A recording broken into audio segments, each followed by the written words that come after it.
Excuse me. Excuse me. I got it. Excuse me. All right. We're good. All right. Yeah. Oh, I'm not in my Sunday best. Hang on. All right, we're good. What? Wait. Sorry. Hey, how's it going? Welcome to the cast of the pod. You just kind of under maintenance there, or? I am incomplete. I am severely lacking in limbs. You must feed me popcorn. All right. Or just put my face in the bucket. Okay. I'll see if I can attach a bucket to you at some point. Anyway, welcome to the Kino Corner, where we talk about the best in movies, news, and trailers from a certain point of view. Today's show is going to be a little different for those who were here last time. We did the wheel and it landed on movie sequels. Since then, though, a few things have happened, namely the sheer volume of trailers before, and of course, the Super Bowl, the big sports ball game happening today. So I elected to push the sequel episode back to next time. And this time we're going to do something a little different. You're going to kind of see exactly what we're doing. I had to prepare a few things in the background. But joining me today, I have the Butcherson, who is incomplete, and the Chacaron. Say hello, y'all. I'm incomplete! Somebody find my arms! Somebody's like, I am in constant pain! Why did but you? I am interested to see some of these trailers today. Why did you install like pain receptors without installing your arms? How did you install pain receptors without your arms? I need to make sure that I am awake for the operation. I see. 2 left feet kind of situation, huh? They taught me how to feel a little too hard. I don't think they taught you anything. They just put it in there and said, look at him squirm. You dare insult my creator, Mikael? Yes. He gave me a heart and a nervous system, which is why I'm and so not much nervous. Else. And not much. What the fuck is this Wizard of Oz ass slander? I'll fight you, you fucking bear. With what arms? Yeah, get in line, man. Kaiju, pick me up. I'm throw me at him. I'm gonna bite his little bat wings. I may not have a heart, but I got a pair of chompers. Oh my god. Hold on, Black Knight. Damn. This is not going to be a draw. Oh my gosh. Yeah. But as we said, we're going to watch a few of the trailers here to get in a bit. Before we do that, we have the normal stuff to get through. So first and foremost, we have a little bit of movie news. A few little things came out. I personally don't have a lot to talk on each of them, but they're all worth mentioning. I shouldn't be a hater on some of these. All right. First and foremost, there is a live-action Bakugan movie in the works. I don't want him going the ball. I mean, cool. You know, like I never got into Bakugan, but you know, it seemed. Dude, I respect the toy that is a circle that you throw onto the ground and it deploys and kills people. Just honestly, I'm not sure how it. You know what? They have better toy development, I guess, than we did back in the day. You know. Oh yeah, like with Pokeballs back in the day, you throw them and then they just fucking break. Yeah, Bakugan in general to me always seemed like this unholy combination of Pogs and Yu-Gi-Oh. Yugi Pogs, if you will. Yugi Pogs. Bakugan.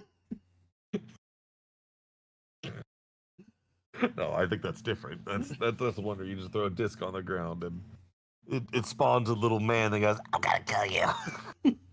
Well, we don't know much about this movie. The only thing we do know is it does have the same director as the recent Rampage movie. Which, I mean, going off of that, I liked Rampage. So, Oh my god, we're gonna see The Rock in a ball. oh, fuck. One of the balls is just The Rock's head. Oh my god. It's just gonna be curled up like a little Metroid, just fucking I'm gonna summon my great dragon! Go!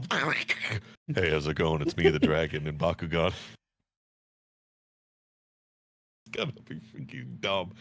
Like each ball is a different rock. He throws it down to his mouth. He just hee-hoo. Yeah. Has the What could I say Bakugan except series you're done now? Has the Bakugan series even gotten any other form of media apart from a TV show and comics? Have they gotten a standalone movie? Or is this like their big thing? This is their big thing from what I could tell. So Bakugan is a sleeper hit. Like, even though most people in our circles don't really go for Bakugan, it's still big enough to basically warrant its own section in like modern toy stores, like Walmart, Target, all and the like, which is impressive. Like, Yeah, I mean, I guess. I mean, people are buying them. yeah. There is a fandom for everything these days, but it definitely passed over me. Oh, for sure. I only mentioned that because I think the Yu-Gi-Oh property had multiple movies. Oh, yeah, no, but no live action one. I honestly, if they announced like a live action Yu-Gi-Oh with like fucking Tom Holland or some shit. Wait, there is a live action Yu-Gi-Oh! You can watch it on Tubi. I saw it. You're lying to me. No, I swear to you, there is a Yu-Gi-Oh movie on Tubi, and it has a guy in just a Yu-Gi-Oh like wig. He has the Yu-Gi-Oh hair, but that's it. Everything else is just like I'm looking this up. They're playing it off like the actual. They're just going beat for like the original series. Just like, What a wonderful world we live in. Well, it's a wonderful world. What a wonderful made-at-home movie that we get to witness. Wait, the Wolf Productions? I think. Oh my god. Oh my god. Why does Joey Wheeler look like Marv? What is this pain? Like, I'm not crazy on this. Like, I just see the still, and that's all I see with the guy who's obviously Joey Wheeler. I just see Marv from Home Alone. All right, future editor Sam, be sure to segment this clip with just screenshots from the Yu-Gi-Oh movie live action, quote unquote, and Marv from Home Alone. Yeah, absolutely. What the? God, that wig is so bad. The guy looks pissed to be wearing it. I hate this life. So yes, that's the big takeaway. If that's the quality we're getting from the Bakugan movie, I'm all in. I'm seated. I'm ready for that reveal, baby. This could all just be a fucking grift, and really is just going to be like a made-for-Tubi cheap-ass movie of just a bunch of college kids throwing balls at each other. I'm gonna get you. Oh, that was an actual rock. What the hell? Oh my god. Fuck. So yeah, that's the quality I'm expecting from the live action Bakugan movie. I'm gonna be worried about. Stance on it. I guess is if they try to go like super serious. If it's Hollywood, they will. Like, if it's Hollywood, they will. Like, yeah. This to me though kind of solidifies. Like, if it wasn't solidified before, this news solidifies to me. Well, actually, this and another bit of news we're gonna talk about in a bit. That the next trend, at least the one that Hollywood and other filmmakers are gonna push for, is like video game and other game adaptations. It's like the next thing after superheroes. Which, I mean, yeah, it's a market to be tapped. Like, oh, there's a lot of nerds playing video games. Surely they'll want to watch the thing that they played, or want to watch the thing that they can't play because they're too busy working their 9 to 5. Yeah. Actually, you know what? That sounds marketable. Actually, it's almost like some of the video games we have nowadays could basically be movies. You know? Oh yeah, some of them absolutely can. Yeah, to shift gears a little bit after Bakugo. Gears of War. Oh, Oh yes, speaking of video game movies, Beyond Two Souls. So Oh, you know, was that an orgasm or are you Uh, disappointed? I mean, so I loved the game. The game oh, was amazing. It was a very fun. Was a very fun, very good game. But this, Is it one of though, those things where it feels like it shouldn't have been a marketable thing? Like they should have just left it alone? kind of like maybe not with Mr. Page here. I know they played the original main character. Right. And I'll be honest, I don't know if I said the right thing by saying Mr. Page. I don't know if they're no, it's Elliot Page now. Okay. You're right. I think it's. I don't know if they're starring or producing it. That's what I'm trying to find out. if they're trying to play the main character. Okay, so Like that time passed, so Elliot Page has the rights for Beyond Two Souls, which Okay. means in all likelihood they'll be producing it or directing it. And considering they were close, if what you're saying is true, and they were closely tied to the story before, that's probably for the best. They were the main character. Okay, yeah, they're the main character. Because the other side of it, it's not even the whole gender discussion. It's honestly an age thing as well. Because I'm looking at clips of the game, and the main character does look fairly young. It is very young, yes. So no shade on Elliot Page. They can't quite do that no more. This isn't '90s Power Rangers. You can't cast a 30-year-old to play an 18-year-old. Why not? Because it's Our current year. quality of CGI can go a long way, Sam. It's current year, Michael. It's current year, Butcherson. Yes, the current year, the year of CGIing 80-year-olds to be 30. God. I'm just saying, there's an avenue. You can do it. But I'm actually curious how Elliot even. Well, it doesn't surprise me how Elliot got the rights if you're able to just buy it straight up. But makes me wonder how. Yeah, how it came about. But I don't think, know. I didn't research it clearly. I'll be honest. I don't know about their directing or producing ability. So maybe they'll do a good job. Maybe they'll. So, And if that's the case, then cool, amazing. I'm not. Otherwise, I don't know why this is happening now. so I do have a theory on why it's happening now. And I think it is because like so many studios are like going like, oh, video game movies are the future. And they're just like, let's get some movies or some games that are easy and just like license them out to people who know the property or license out to directors we can trust. We need to make money off of this. And I think this is more about let's make a movie about this. Oh, Elliot Page wants to do it. Sure. Sign it away. More so than just we like it's all right, fine, you could have it. I don't think there was a fight involved. I think this was just like, oh yeah, you want to make a movie? Sure, go for it. And It's better than what I was theorizing anyway. Yeah. I looked up. Was it Page Boy? I also looked up, and then I looked down. Yeah, there's Page Boy Productions, which is that can't be the. Hold on. Page Boy Productions. That's just like a. That's. Please tell me that's not their actual name. It is. All right, I'm not. Life has many doors, Page Boy. I'm not gonna linger on that.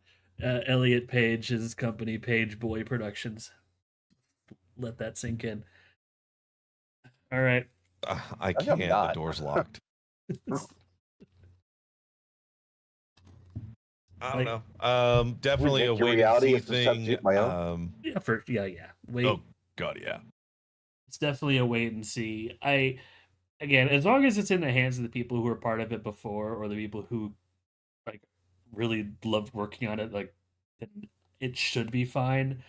I haven't played the game. I know Quantic Dream, the people who made Beyond Two Souls, like their repertoire of games have very, very good scripts. So there's Yeah, there's right. potential. Beyond Two Souls, I first played it was I was doing a sleepover at a friend's place to basically help prepare the move, and I was going to help them move the next day. Started playing this game, and they handed the controller to me. I stayed up all night playing that game. I didn't put it down until they woke up the next day Oh, and saw me beat the game. oh damn. Well, spoiler warning. Sorry for those of you that just woke up. Basically, like it was an amazing game. At least to me at the time, anyway. Right. I saw it's a good game. Yeah. It just So, because of the format that's in, do you feel like it should be something that should translate into a movie format, or should it just stay as like video game format? It's not you know, going to be a because that's movie. how It's it not should be going to be a experienced? movie. It's going to be a TV show. Oh, same honestly, thing. I feel like that's better. Because the game does have its own set of like a path, different paths you can take. Yeah, the choose your own adventure Um, format. A little bit, yeah. Still within the same story, the same characters and everything, but it's how you choose, like it's what decisions you choose to make during the game can change the story a little bit. And I feel like a TV series would suit this series well. Much better than a movie anyway. Like a movie there'd be too much to put into a movie, I feel Yeah. like. Right. That's fair. Okay. We'll have to see. Like if they do it well, it's gonna be amazing. Like look at The Last of Us. Like Yeah. The Last of Us has done a phenomenal job in turning it from a game into a series. The episodic format suits it well. Mhm. So Right, doing that, because it's I think the basically same. just more interactive. The Walking Dead. Yeah. You're not wrong. I mean, I guess.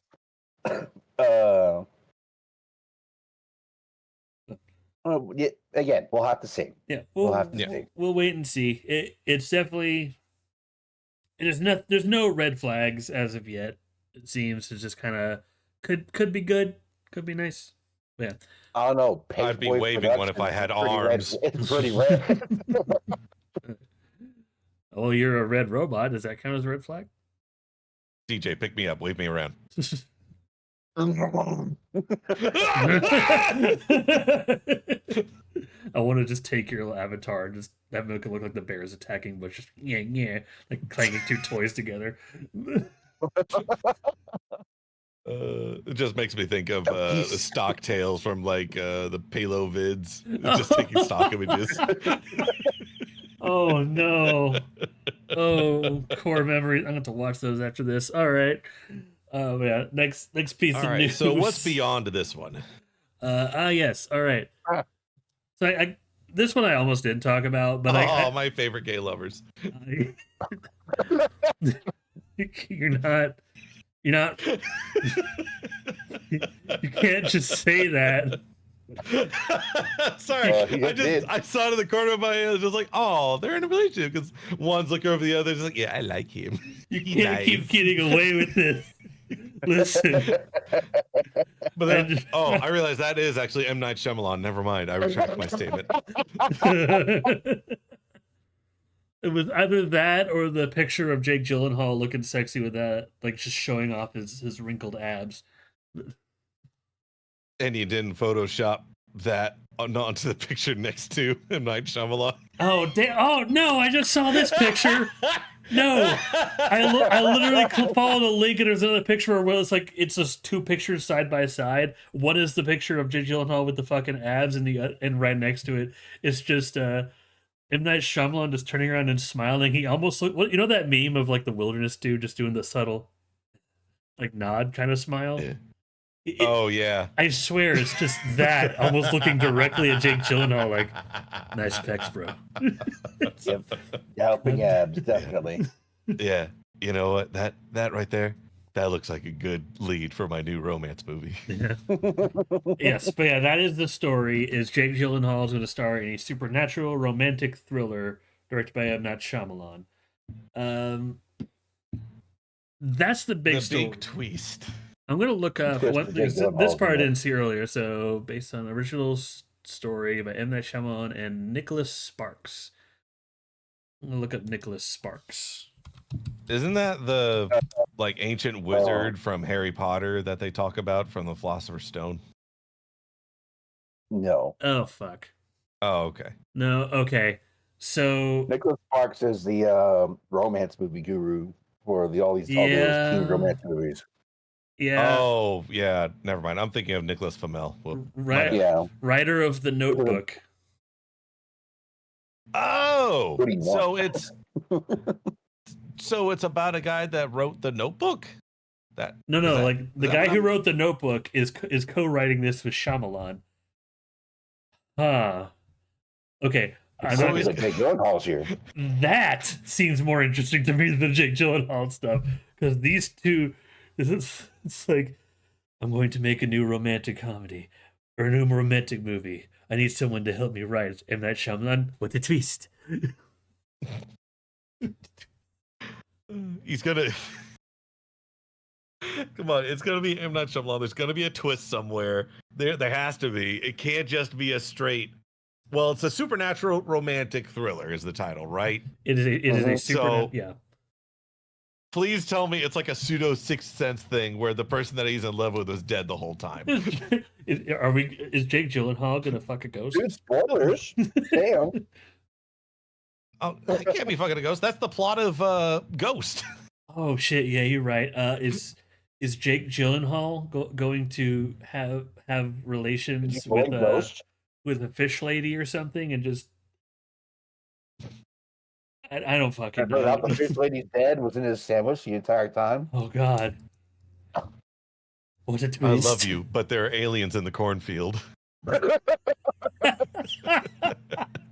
Oh, Jake Gyllenhaal's gonna have sex with alien ghosts. Oh my god, I'm down for water. It's a movie about Scientology.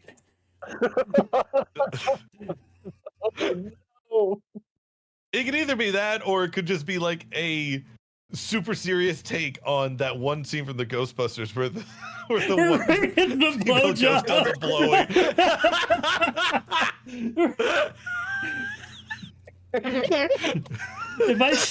If I see a trailer for this movie and I see Jake Gyllenhaal going cross-eyed from just some monster or ghost giving him a fucking BJ, I am there. I want them to be hiding this just comedy tag and this just be over the top stupid Shyamalan. Then I would see this movie. It kind of has to be. It has to be kind of over the top stupid. Like why bring Shyamalan in otherwise? Was he brought in, or did Shyamalan bring in Sparks? Who knows? That's okay. Yeah, that's not revealed. We just know that Shyamalan and Sparks are co-wrote the story. It is an original story. Yeah. Okay, so the film is based on an original story they both wrote. So this story exists. I want to know what that story is. Hold on a second. I'd get my hands on it if I had hands. I'd be running to the theaters right now if I had legs. I'm gonna do some freaking detective work. The bit's over. I'm gonna do right now. Right now. Do your deducing. We'll be here. Nobody's Right going here? anywhere. In front of my salad. In front of your salad specifically, no one else's. Mm-hmm.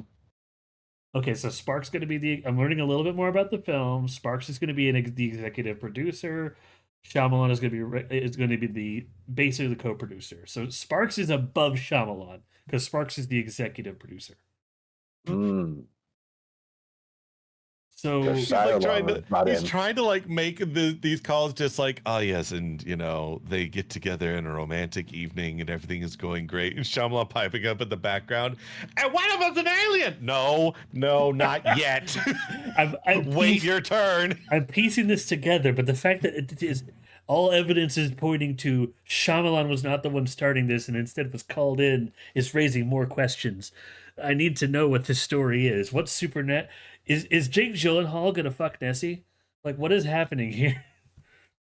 I am very interested. I'm more interested now that we know like it isn't just like a sole like Shyamalan project. Like he's not like full on directing this. Just be like, this seems like out of his wheelhouse. No, that's because he is next to the wheelhouse.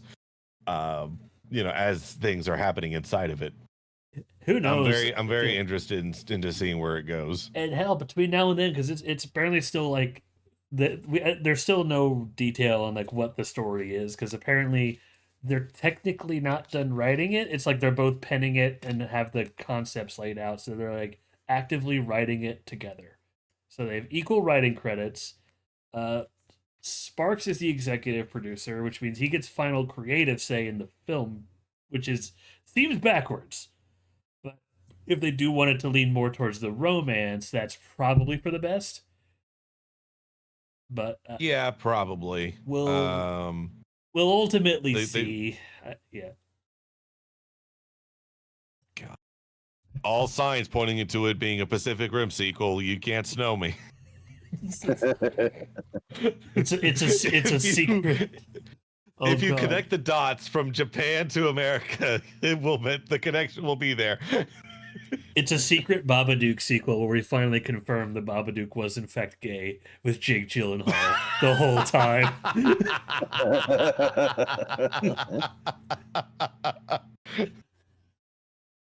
Oh god. So yeah, that's our final verdict. We will see once again. This just we're gonna have a dating show with which monster Jake Gyllenhaal gets to fuck. That's what we're gonna do. Oh my god, it's gonna be called the Monster Mash! Yeah! My god! Jake Gyllenhaal's Monster Mash. I'm gonna put that on the topic wheel idea. Make that another fun episode. Jake Gyllenhaal's the Monster Mash specifically, no context. I'm gonna get somebody we know to play Jake Gyllenhaal and everyone else to play a monster, and the person who plays Jake Gyllenhaal is gonna have to decide who to fuck. Oh god, it's just a blind dating. Jake Gyllenhaal is not there. Just letting him like take a scan of his body and use that over somebody else. I'm gonna use the picture from like because it looks erotic as fuck. Like, do y'all see the? It does though. Yeah. Okay. I'm streaming. I'm gonna use this picture because this gets people ranty. It does though. I'm streaming to y'all, right? Yeah. Okay. So I'm gonna see. Okay, not that one. I'm gonna move it here. So chat shouldn't see this, but y'all should. Y'all see this? Oh yeah. Yeah. Oh, look at that that's the cutout I'm gonna fucking use. Look at that sexy man. I'll temporarily, screw it. I'll temporarily show because this is just X or Twitter. So I'm not gonna call it it. But yeah, Twitter. Yeah. As you can see, things are reversed. That's gonna be for the things later. But yeah, look at that. Jake Gyllenhaal man. All right. Reminds me of that meme of like someone that's just like in their depression. It's just like, oh god, everything is awful, and then they turn around. Oh my god, Jake Gyllenhaal, hi. That's the face that he's making. Just oh my god. I'm gonna go down a rabbit hole of bullshit if I keep talking about this. Oh my! Okay. Please do, because I'm about to go on like a stint where Jake Gyllenhaal is hosting a game show about monster mashing. Bachelor number 1. What would you do if, you were in an M. Shyamalama Ding Dong movie? Very good answer. All right, now the next topic, I I should have swapped these because they kind of relate better to earlier stuff. Uh, is doing a Sleeping Dogs That's right. adaptation. I know. I read his name and my Yeah, I know. I couldn't pronounce it either way, Simu but Liu. Simu Liu. Okay, I look if there's little inflections, I am sorry, but the guy who played Shang-Chi, is he's working with the right holders to make a Sleeping Dogs movie happen, which tells me he's in the same position for this movie that Elliot Page was for Beyond Two Worlds. I have Got you not, sold. yeah, like I have not. Yes, well, I guess not in the before same we get spot. 'Cause too deep into it, how far are we from our next ad break? that is true. How far are we from our next? About 5 minutes. So let's talk about this for about a 5 minute timer, and then Yeah, okay. yeah, All right. So I'm looking forward to this so much. Sleeping Dogs is an amazing game. it is an amazing game. It is fantastic. I want them to give it like the John Woo treatment. But apart from like the expectation of that, hey, this is going to be really good if it happens, we really don't know much else apart from what you said. Like we have a director tie-in and one of the actors from I guess the lead actor from Shang-Chi, was it? Am I dumb? no, yeah, that's him. Um, That's him. yeah, like they want to do a Sleeping Dogs. Like there's talks about it, but that's all there is. There's just talks. Nothing is truly set in stone yet for it. Okay. Unfortunately, like that's really all we've got much to go on apart from just God. I hope they put a bit in the movie where you could where they take the woman that's a bitch to you during like one of the side missions, throw her in the trunk, and then you drive the car off a fucking bridge. Take that, Karen. Oh, they probably no. Listen, she cheats on you. It deserved. Bow! I will take almost your said word dessert. for it. In general, though, I think I am equally hyped for this as I am Beyond Two Souls, and it's only because I've had the same exposure to the games. My hype comes from the fact that what it means for the industry, like that I like superhero movies, but I am excited for another trend to take its place. And when we start talking about trailers, I'm gonna sound like I'm contradicting myself because two of the movies I'm hyped as fuck for this year are both superhero movies. But I want more good video game movies, like more good video game adaptations in general.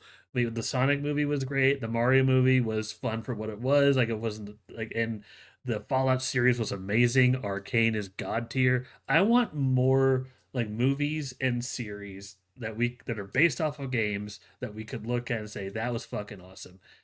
From what I can gather, Simu Liu is he's doing this. It's not like Elliot Page where he was in it. He is doing this because he loves this franchise and he wants to bring it to life. So that tells me he's doing this for the right reasons. Yeah. Right, because honestly, Sleeping Dogs being the only standalone game, apart from them getting a definitive edition, uh, is just like a fantastic entry into the like Grand Theft Auto genre. I don't know, you call it like open world, you know, the mass chaos type of game. Um, so it's amazing to me that there's even still like interest in this property in general. Now, if they even made a movie for this, would Square Enix pay attention and be like, oh, maybe we should make a Sleeping Dogs 2? Or would it again would just be just talks? We don't know. Oh, for sure. I think if this movie does well, I don't not think I'm not saying it'll be made, but if this movie does well, or if it's a series or whatever's going to happen, because we know that the Beyond Two Souls is going to be a TV show. We don't know if this is going to be a film or something else for sure. But no matter what, if it does well, I think that discussion will for sure be on the table. Like, don't know what'll happen. Yeah. But yeah. People will explode. Yeah. That's the moral. Like there's a lot of games. Like the main reason that I thought about doing a game podcast before the movie podcast, but the main reason I did is because there's a lot of games out there and a lot of games that y'all have played that I haven't. This is one of them. Right. Like everyone is out Understandable. playing like Resident Evil and Robotech and Sleeping Dogs and Zelda, and I'm just like, I don't know. Robotech. I like other just I'm just thinking about different games that everyone I know plays. Yeah. But like, but while everyone's doing that, I'm just like, I don't know. I just play multiplayer games sometimes, and when I'm my spare time, I'm just playing Pokemon and jacking off in a corner or something. I don't fucking know. I don't know. It sounds like, I mean, no, I'm not going to follow that up with literally anything. The way No. you ended that. No. No, Stopping that. I made it too easy. I made it too easy accidentally. That's where you pump the brakes and we go to ads. Yeah, all right. Ad break starts in 40 seconds. So quick, pat the time with something else. Save me from the awkwardness. So how about that Minecraft movie, huh? I am Steve, and Steve is me. I am Weed, and Weed is he. God, yes. I am Steve. Yeah. I don't have the visceral hatred most people have for that movie, but I don't think I'm gonna go see it in theaters. I'm just kind of mad. Yeah, same. Yeah, time for an ad break. We're just gonna keep talking to shit for a little bit, and yeah. Stay tuned. All right, so yeah, ad break should last about a minute, but what's coming up next on our fantastic reel of the day? Well, there's only one more topic to talk about for news. Okay. Oh no, cheap viewers! I'm just gonna ban this person. But no, my viewers! No, they're gone! No! Come back! I need cheap viewers because my arms are expensive! No, they're cheap. You gotta do this the hard way, like everyone. It cost me an arm and a leg to even get to this point. That sounds like a you problem, gamer. I'm guessing the place had a pay 2 for 1 deal going on. Sorry, I'm drowning in my tears. Hate this life. Oh yes, just let you know, Sam, just because ads are rolling doesn't mean that the stream stops. Oh, I know. That's kind of why I'm talking about stuff, and I already have the slide pulled up. So when the timer ends for the ads, I'm going to basically just immediately start talking about just the last piece of news, which is like Oscar Isaac Frankenstein. That sounds good. Yeah, this is the segment that isn't going to make it to the final edit of. I'm gonna do a little bit of trimming here in a bit. I need to get better about that. Usually I just trim the ends, but yeah, having that little ad segment might be better for me. Yeah, I also like to trim the ends whenever I'm getting my pubes pierced. And we're back. Yeah, welcome back to the stream. We're back. Yeah. Okay. Ignore. Don't make it awkward. You already did. All right. So yeah, there's, for those looking at the screen right now, there's one last piece of news we're gonna talk about. Guillermo del Toro is making a Frankenstein movie starring Oscar Isaac, who people will know as Moon Knight. I have been suddenly watching this movie, just waiting for something of substance to come out so I can talk about this. Because when I hear Guillermo del Toro, I get a little bit of a chub.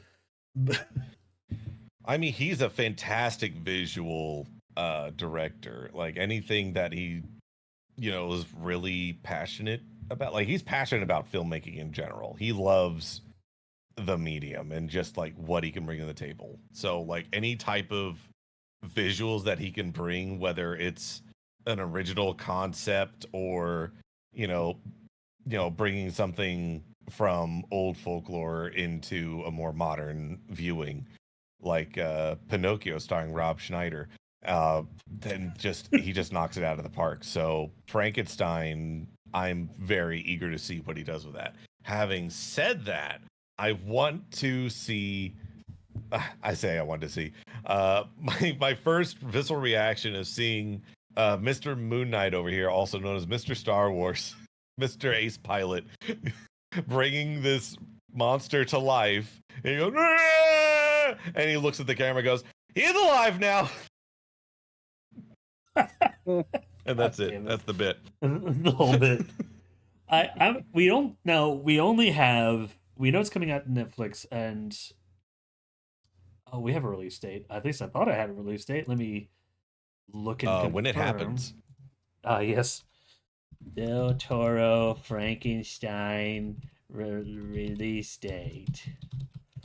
Frankenstein. Oh my god. Never mind. We don't have an exact release date. We just know it's coming out this year.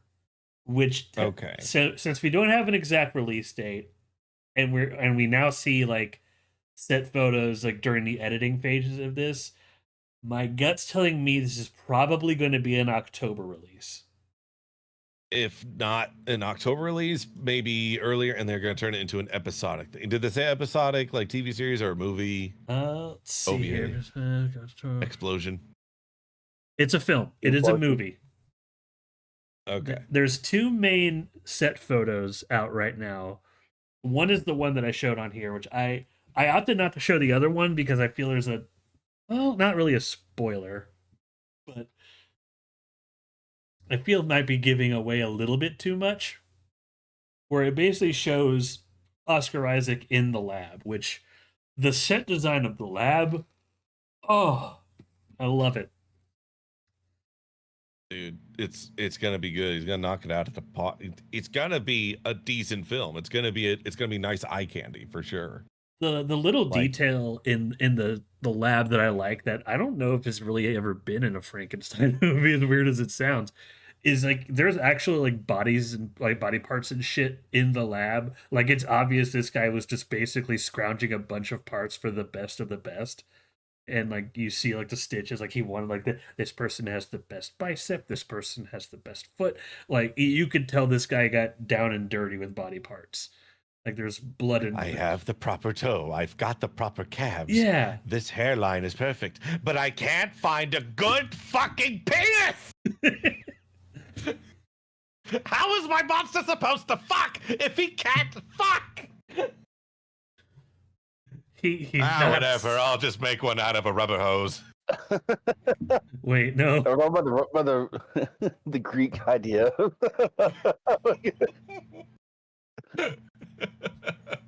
There is some other screen caps of just Oscar Isaac playing the role. Like there is one that just they made him look sassy. I'm gonna see if I can pull this up. Like he looks straight up like move this to the other window. All things we're talking about, that's what you focus on, Lex? Of course. Of course, typical hose. Wow. Wow. This is a children's show, Lex. This is a children's program. Children are watching. Watch your fucking mouth. Anyway, yeah, look at this set photo of Oscar Isaac and that fucking Michael Jackson Thriller looking ass. I was about to say, is that like a Downtown Gangster? Just him holding the leg forward, arms to the side. I'm going to make a monster. I think let me lean over and check on the status of my monster as he like. Wait, are you saying this is going to be a musical? It might. I have no idea. Who knows? Who knows? Frankie, are you okay? Are you okay? Hey, Frankie. Are you okay, Frankie? The people that said it first. Yes, Lex. You've been cutting up.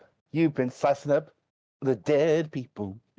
But I am excited for a Guillermo del Toro Frankenstein movie. Like I know Universal's been trying to revive the. Also, monster fucking is a thing. Well, you brought that up before this. It is. We were talking about Jake Gyllenhaal and in the Monster Mash. I'm glad you brought that up again, Lex. So Jake Gyllenhaal is gonna fuck up a potential Loch Ness monster alien ghost in a new movie by Nicholas Sparks. Are you ready to? Are you ready for Jake to Jill in the hall? Oh no! Well, are you? I might make a fuck count for this episode because just for A fuck count. You just have a little bell that plays every time someone just makes a lewd comment. I'll just I think I might do that. Just give a little clicker when I'm editing this, and just every time I hear someone drop the F bomb, just do a little click on there, and then in the description, I'm just gonna put F bombs 132 or so, whatever the fucking count is. There's one more. You want me to expedite it real quick? No, we're good. I don't know. What are we? Are we still trying to shoot for the mature rating, or are we going for adults only? No, I always said it for adults only. Okay. All right. I'm whipping out the hose. I expect a robo schwang to just. Hang on. I'll go into Photoshop. I'll be right back. Oh god! It's just the cheap little lines just scribbling his mouth. Good call, Sam. Yes, it is. But yeah. Well, while Mike is doing that, the news about the Frankenstein is the last piece of major news we had to sketch. What are your thoughts on it, DJ? Or Checkarone Macaron? On this whole thing here, Just on Oscar Isaac playing Dr. Frankenstein. I think if there's anyone who could do it, he can. Like his acting ability is impeccable. Yeah. I think he can legitimately pull off the how to describe it, the sheer ethical violation that Dr. Frankenstein does, but for the quote unquote proper reasons, like because I'm pretty sure, if I remember correctly, Frankenstein did this in an attempt to advance medicine, right? I think. Yes. Like it wasn't an entirely just twisted, like I'm just gonna stitch some dead people together and try to revive them, and try to make a man kind of thing. It was like, if we do this, then we can cure death kind of thing. Yeah, like he threw ethics out the window for what he saw as a noble cause. And in a sense, if it had worked, then then yeah. But the problem in this case is that it worked. Just that's not the way he intended. A full monkey's paw situation. And I think if there's anyone who could do that, then this is the man. This is the man who could. Because he has played more villainous characters before, if I remember correctly. Yeah, he has. Like, Oscar Isaac has a very wide range of actors. Yeah. Just the fact alone that he basically played 3 different roles in Moon Knight is just enough. Exactly. And this is the man. This is the man who can do so. And with Guillermo del Toro being involved, hearing these 2 names associated with this, I have pretty much full confidence in it. I'm almost it's going to be good. I'm almost sad it's only a Netflix movie. Like, it's just with these 2 big names. I'm surprised it's only a Netflix movie. It makes me. I guess that's the only possible, maybe not downside to it. It's something that it hits my confidence in the movie a little bit. Mm-hmm. Because it's like, well, why not just release it? But maybe there's some. Maybe it's a licensing thing. Maybe Netflix bought is shoving out the money for it first, so they get the movie rights to play it first. Something, I don't know. Something. But that's what I think. That's what I think about it so far. Like with those two being involved, they're gonna do the best they can with what it is. Absolutely. And it's gonna be playing the monster. Real good. I don't know. That's a good question. Technically, you could say, shoot, I cannot. Yeah, if we're gonna be lore accurate, it's gonna be a lot of people. It's Frankenstein.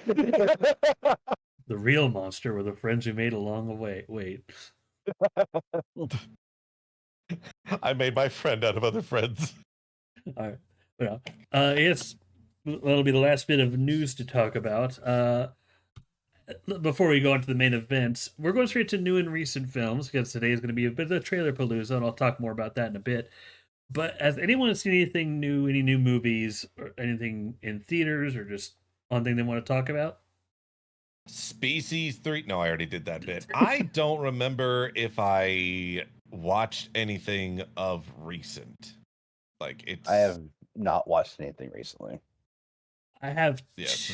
one and a half, because I'd rather talk in heavy detail about one once the series is done. But one that I watched, a movie that I actually watched yesterday for the first time was Prey, and everything good you've heard about it is true. It's a damn good movie. Wait, that's not a recent film. Prey? Is it not? Wasn't it like Uh, last few years?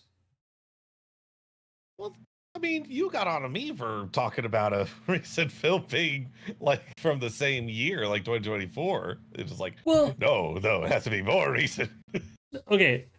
Okay. No, I'm sorry. I'm getting on your case. No, it's fine. No, I liked Prey as well. I liked it whenever I saw it a while back. It was a really nice pseudo sequel to Predator. But it was also nice doing its own thing. It just the title of it was throwing me off because I kept thinking of two other video games also titled Prey. Right? So I said anything like maybe they'll make a nod towards one of those. No. I do No, there are no stealth goblins. I do like that how she ultimately took out the Predator. I do like how in every capacity, like this did require everybody involved into some extent, Mhm. considering the time frame.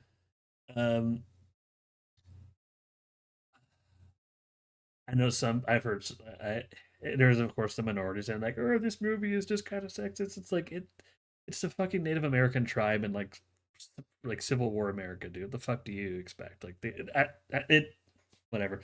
That's neither here nor there. I think everything was done.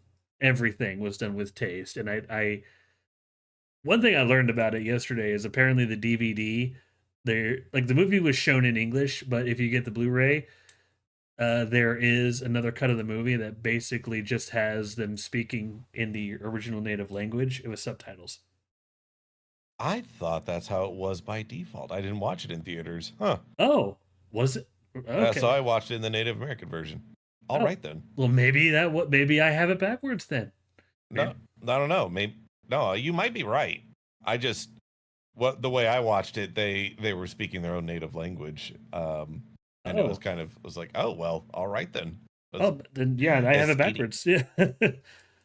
So now it's an American film that you can watch and say, all right, sub or dub. Yes, truly. The sub versus dub experience. I take no ownership. I got that from Griffin. I got that joke from Griffin. Yes, dub or sub, som or dom. Oh, The other thing how that do you like your? the other thing that I personally watched recently, that I've been watching it on and off for a while now, but I think it's almost. Let me confirm this real quick. Yeah, while he confirms it, how do y'all like your subtitles, top or bottom? What? Bottom. Oh, okay. So I am you like also your subs on bottom. Yes, I They're also easy to prefer the read. bottom. As well as they usually don't distract away from when whatever's playing. Yes. Oh yeah, fair point. Okay, so I've been watching and keeping up with Dragon Ball Daima. I'm not going to give my thoughts on the whole show because I've only seen up to episode 16. But after the last two episodes, 15 and 16, I kind of came to the epiphany that I like it more than Super. I mean, from what I've seen so far, which is only the first 3 episodes, it's more of a more of a taste of adventure type of thing as opposed to what my power level's gonna fuck your butt. That clicker. And And yeah, that's kind of it seems why. like a good, yeah, it seems like a better paced show. Like everything kind of connects in a nice tight package. There's going to be 20 episodes, and like the series is going in a very clear place. Like every little MacGuffin, like like Z did it, early Dragon Ball did it less, but did it, and Super did it a lot. Where like the random power ups enemies got just seemed to come out of fucking nowhere. Hmm. Everything so far in Daima that is used to like enhance somebody or like a plot device that could just be bad for the heroes was either pre-established or a completely not unexpected outcome. And I really appreciate that. Right. It's just not a ass pull where they're like, and suddenly, you thought you had me on the ropes, but I had one more power up hidden inside my butt cheeks. Like, oh, god dang it, he's gonna do it again. So now we gotta really try this time. Yes. I Just will. that back and forth. But yeah, no, I'll have to give Daima more of a watch then. Oh yeah, the first 16 episodes, I believe. I might have, but yeah, they're all on Netflix. They're good. Like, we're definitely worth a watch so far. I'll go into more detail in a few weeks whenever it fully finishes and I'm able to watch all of it. But just to, I just wanted to share it this time because I literally only recently had that epiphany that yeah, no, I just based on what I've seen so far, I now for sure like this more than Super. And I want to take away from Dragon Ball Super. It does have some awesome moments, like the fight against Jiren, Battle of the Gods, Super Dragon Ball Super Broly, like some great bits of it. But on the whole, I think I prefer Daima. I mean, the fight between Jiren and Goku and Frieza was Just one of the most pinnacle things to happen. It brought the world together, Sam. Don't you know that? it solved racism. It I I like how you don't say it ended racism, it solved it. Christ. I'd be face palming right now. Oh, shit. Here, I'll palm your face for you. Oh, thanks, man. I appreciate it. Well, I guess to move on to the main event. So today's episode is going to be a little bit different. As you tell, it's the Super Bowl Trailer-palooza. What we're going to do from here until the what? Sorry, I just looked up the score of the Super Bowl. Continue. Okay, Yeah. Hold on. Super Bowl score. At the time of this recording. That's unfortunate. Bad. That's unfortunate. Yeah. Yeah, there's no mercy rule in football. That's unfortunate. God. If you know, you know. Otherwise, that's unfortunate. Anyway. So Editor Kaiju, cut that part out. Or I'm not. I'm not going to name any teams. But anyway, Super Bowl trailers. So this week, for those who were here last time, know that I was going to do an episode on sequels because of the sheer amount of trailers that came out, and of course the Super Bowl happening today with the inevitable Super Bowl spots and potential other trailers. I decided to have a little fun with it.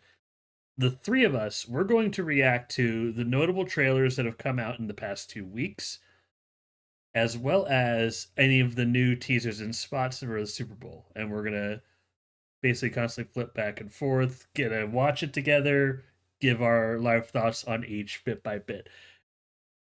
All the trailers that have released before today, I have personally seen. I don't know if you have. As far as the Super Bowl teasers, the only one that I have watched is there's the short teaser for Lilo and Stitch. That's like the only one that I've watched because it's like 40 seconds long.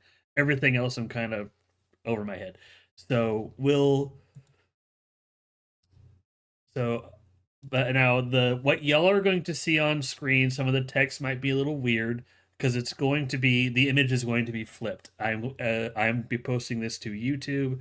I am going to be playing this on Twitch, as you see, with limited ad breaks as opposed to my normal, which I don't really have a normal ad thing figured out. So I'm being very careful with my monetization because I'm going to be showing a lot of trailers. So bear with us for a little bit. So the format we're going to go with, I'm going to play the first trailer. We're going to react. We're going to talk about it a little bit. We're just going to kind of go in order that way. Is everyone cool with that? Sounds good to me, Captain. All right. The first. I'm entirely opposed to this in every way. But All right, that ends the stream. Thanks for playing, everybody. Now the first trailer that I'm going to show is a movie that I actually didn't know of until recently, but I watched the trailer and like there could be something here. I like some of the lighting tricks they do. It's a movie called Sinners with Michael B. Jordan, and I'm going to show the order of these movies, at least at first, in release order. This one was released about 12 days ago. So without further ado, bam, y'all see it on your end? I see it. All right, let's watch this here trailer. We've been gone a long time. We back now. Audio jungle. You twins? Nah, we cousins. There are legends of people with the gift of making music so true. It can conjure spirits from the past and the future. This gift can bring fame and fortune. Well, somebody take me. Ooh, good music, man. But it also can pierce the veil between life. Oh no, he set the building on fire.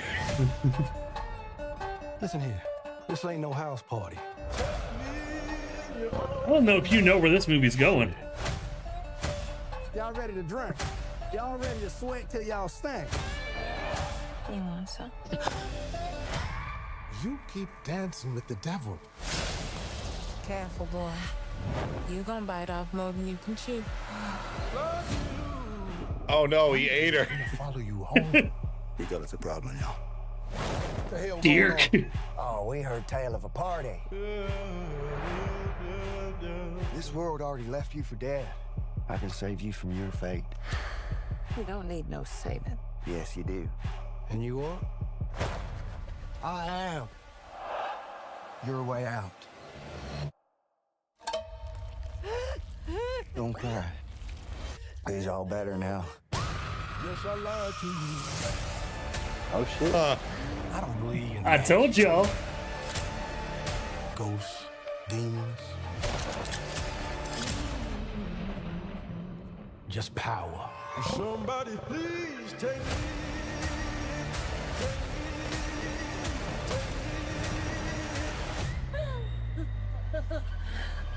We gonna kill every last one of you.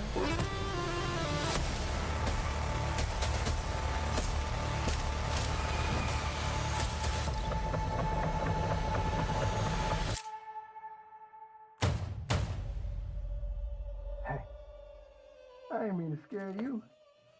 Thought y'all done forgot about me in here. Come on, open the door, let me on out of here. Stay. It's you? Of course it's me. Open the door. That ain't your brother.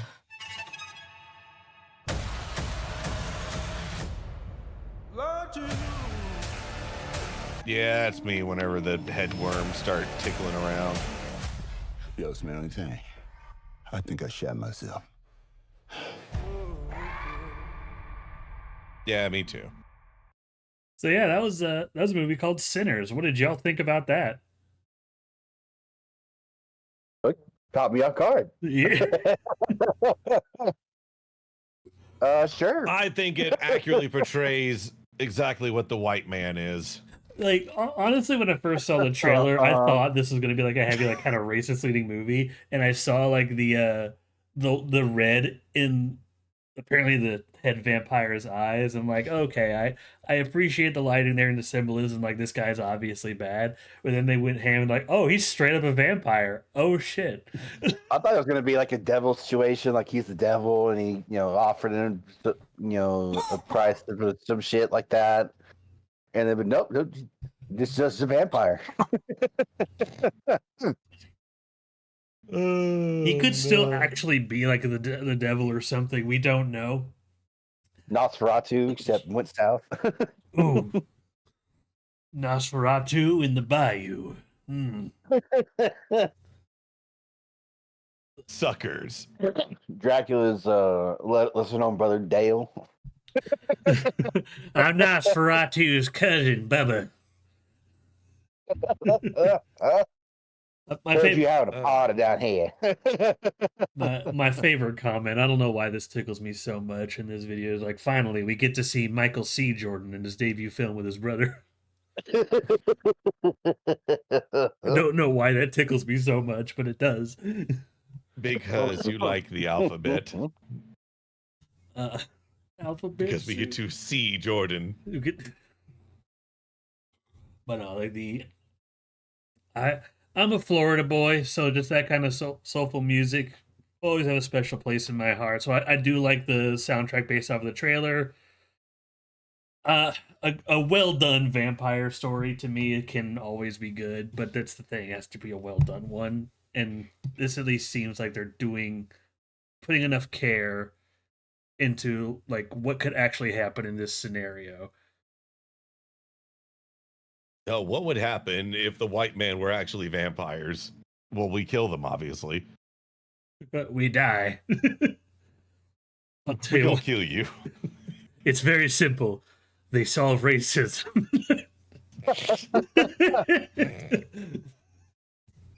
Yeah, no, I'm not going to say that. No. I'm not going to say that. Right. I'm not going to say that. I think you guys know exactly where I was going with that. It's a joke. It's okay. It's okay. If there's a line, I'm basically standing on it like a fucking tightrope at this point. But I don't know. But I'll no, jump. Oh, okay. But no, I guess the next trailer is, I guess, to jump right into the next trailer for everybody here. The next trailer, it's less of a full-on trailer and more of, I think this is just straight up a scene from the movie. But yeah. Anyway, the disclaimer, it could be violence. Yeah. Because Y'all see the image on the screen. Just if you're squeamish, yeah, avert ye eyes. yeah. If you are squeamish, hold until I tell you the trailer's over, because Final Destination's Bloodlines is about to play.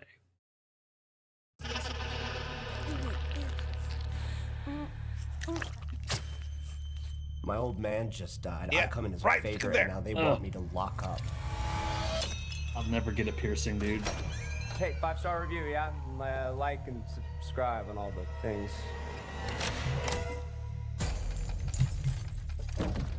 It's like a death ball ahead. Have they tackled a? Have they tackled like a piercing shot before? Well, if you've not seen this, just you'll. It's sad mix. Oh.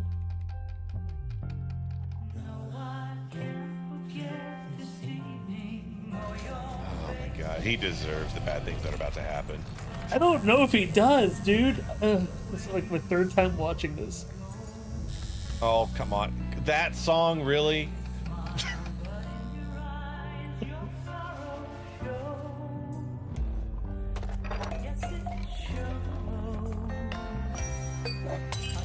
Yay! The Escher machine! If that's what it's called. Rube Goldberg. I just think the Rube Goldberg. I just think of the fucking mission in a. Oh god.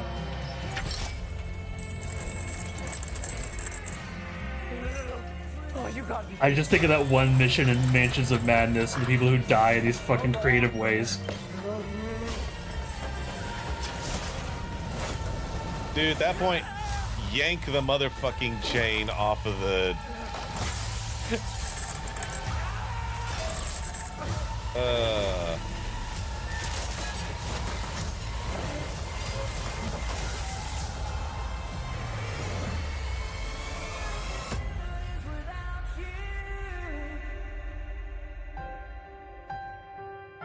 Death.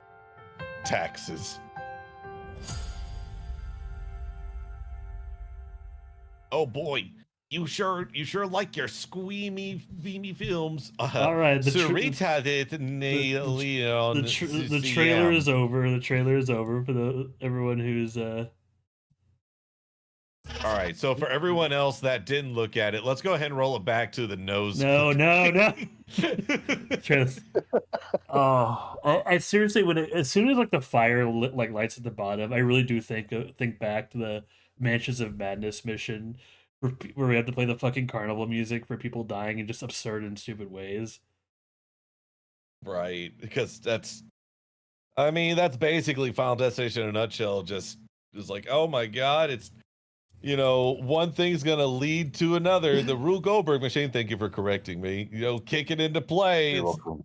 leading up to a singular key dangling up above a ravenous dog's cage who's gonna come over and bite the person in the nuts. But that's not what kills him. It's when he stumbles over and puts his hand in a toaster, which rips out of the wall and jumps right into the bathtub filled with acid. I think my favorite one from the game is a guy gets stung by the bee. He's like, ah, damn it, that hurts. Then a fucking bookshelf just falls on him. It's so dumb.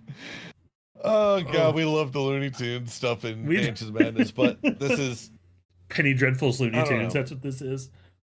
Yeah, I don't know. I've never really been a huge fan of Final Destination films. I've thought, like, they're fine films. Like, they're good for, like, the shock value and all that. But apart from that, they really just don't do anything much for me. Apart from, like, man, I sure hope he, dies even funnier than the last one. Who knows? Like, I think the first one, I haven't seen the second one in a while. I'd be down to watch it again. But I remember the first one was fine, and I've heard people say the second one's fine too. It's not a bad concept. Basically, people who are supposed to die in this is like, hey, wait a minute, how dare you? Like, I don't think it's a bad concept, but it's like Saw. It's now gotten out of hand, and it's less about this idea of just death trying to reclaim people who are supposed to die, and more just like, all right, let's just kill these people in increasingly goofy and convoluted ways for the cinematic experience. Like, and that's not kind of why I want to enjoy the movie. So I don't know if I'll see this, but yeah. Right. It's because you want to see the Looney Tunes death in a realistic environment. Oh, yeah, like I'll probably watch it at some point, but it's not going to be in theaters. If I watch it, it's going to be with friends, like on Blu-ray or something. I remember the death of the Destination where the guy gets stuck at the bottom of the pool and the drain sucks his insides out. That one, ooh, dude, ugh. Like, getting stuck at the bottom of the pool alone would, like, when you nut, but she's still sucking.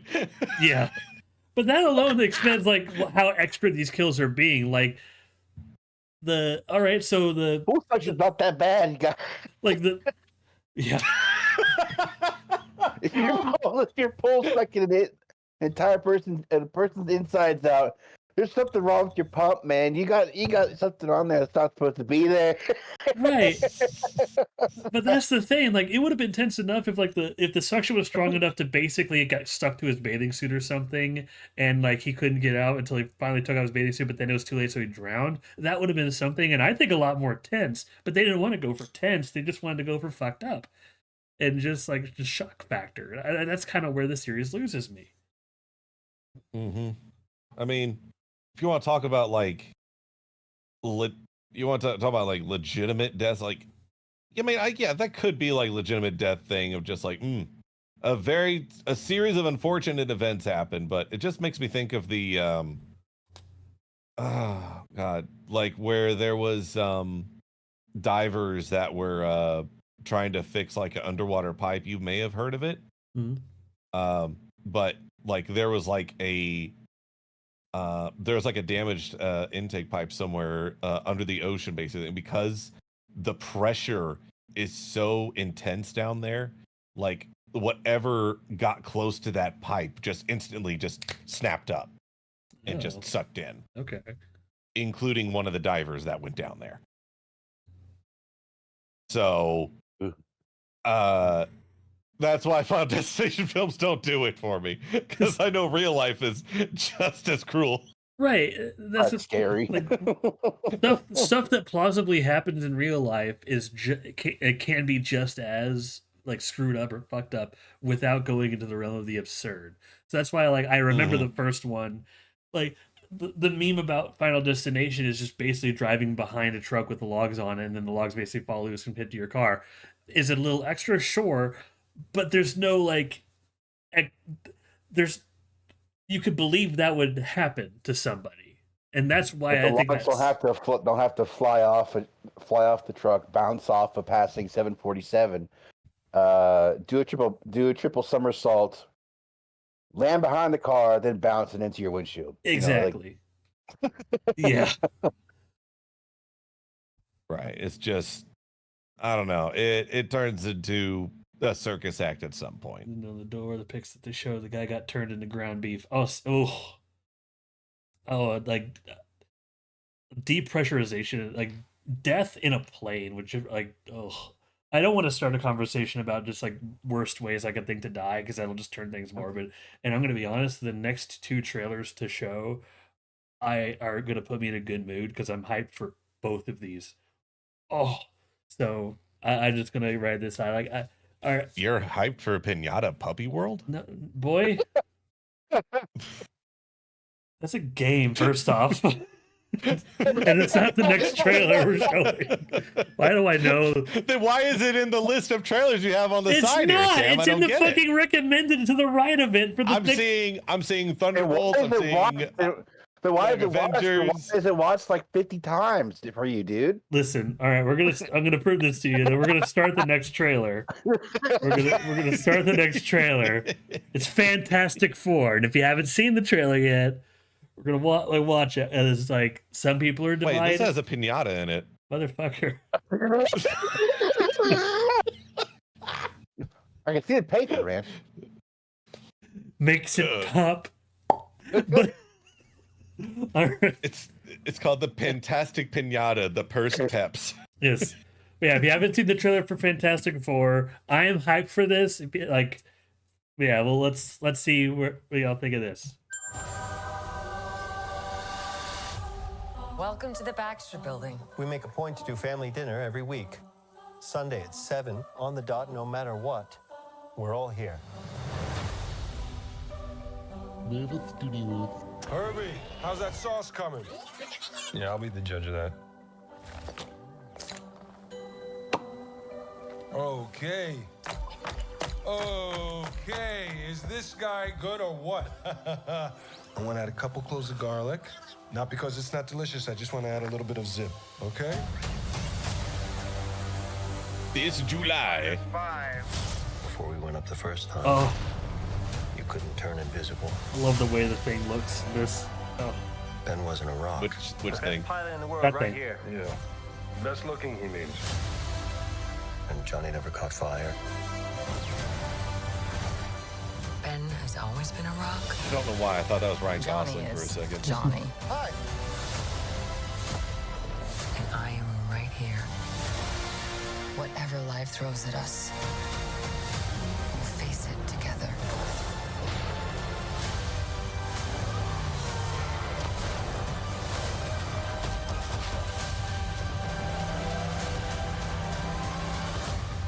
As a family. Fantastic Four. I fucking love that operatic.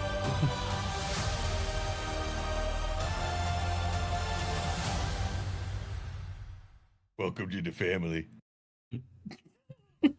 Dominic is shitting in his pants right now. Oh, I knew it. Yeah.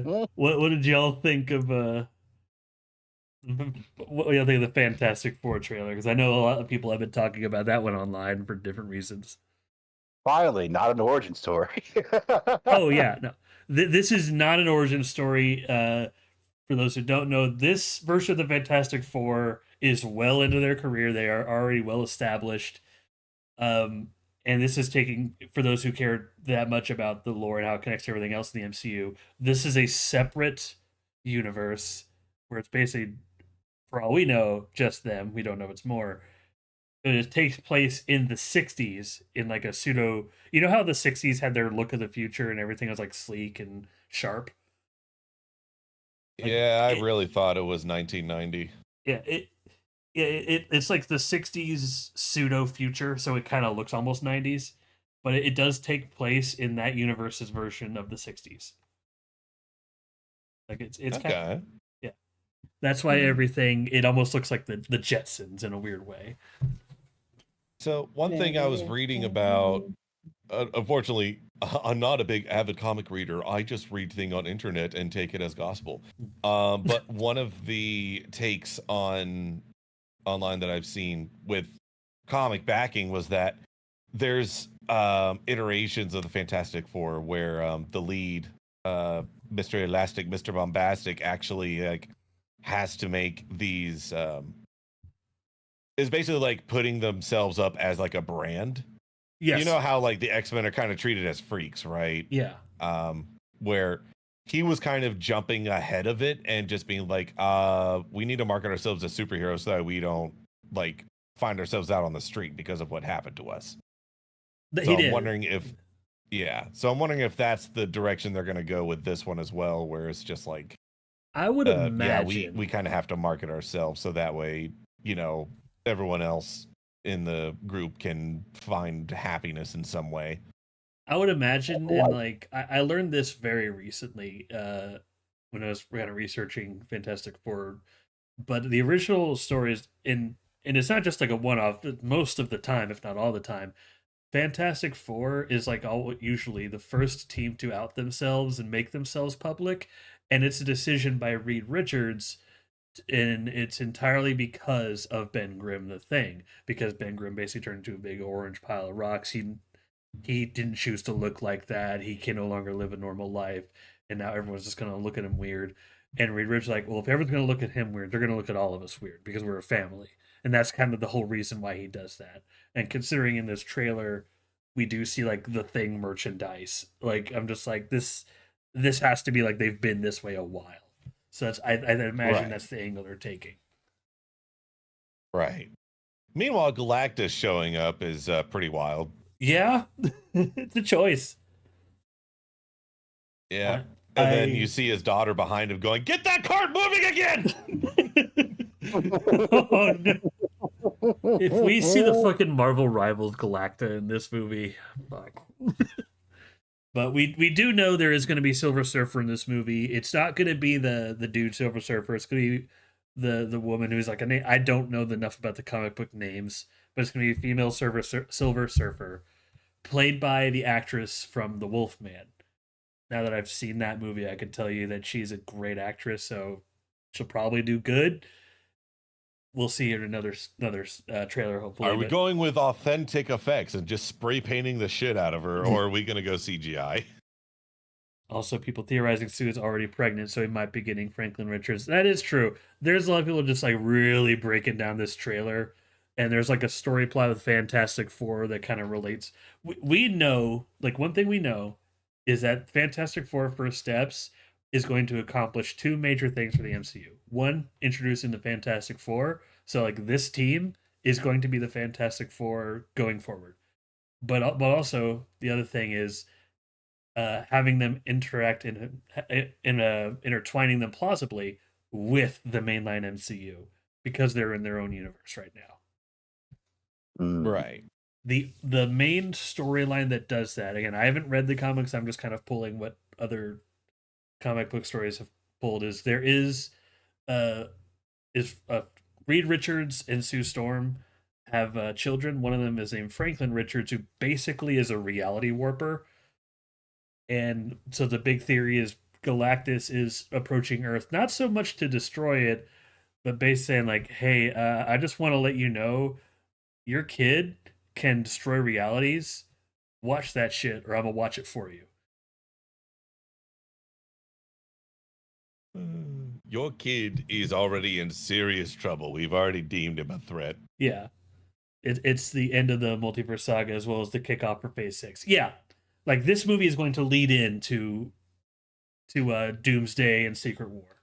With so hopefully will be the end of the Avengers stuff, but that's a discussion for another day. Um, I know another talking point about this movie has been the Thing, Ben Grimm. I am on the side, and I'd love to know your thoughts, y'all's thoughts about this too. But I'm on the side of he looks fantastic, in my opinion. My only nitpick has nothing to do with how he looks. It's more about how he sounds, and it's not a bad thing. It's just something I have to get used to because I'm so used to the idea of him having that Yancey Street kind of New York, Brooklyn, it's clobbering time kind of gravelly voice. So hearing him just have the kind of a more normal voice is weird, but it's not bad. It's just different. Well, yeah, because all we've seen him in, all we've seen him say is, "Hey, this food's fucking good." Yeah. This food banging, yo. I'm gonna add a little bit of zip and a zoo and a zoo to the vibe. Also, it's clobbering time, I guess. Hey, Lamau. Hey, it's clobbering time. Hey, Lamau, am I right? Am I right, Reed?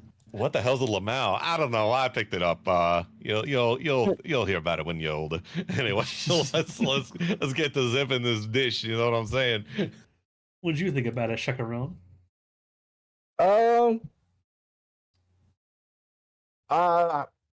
Fantastic Four never really been my cup of tea, so just got You bastard. Blasphemy! No, I'm kidding. It's fine. Hey, I saw the first one. And it was just like, oh, okay, so that's what the show is. That's what it is. And it's never really held my interest before. As far as the Thing, I can definitely see what you're talking about. That like him not having a gravelly voice, does throw me off a little bit. But also, I'll be willing to see how they take it. How they go with it. Yeah.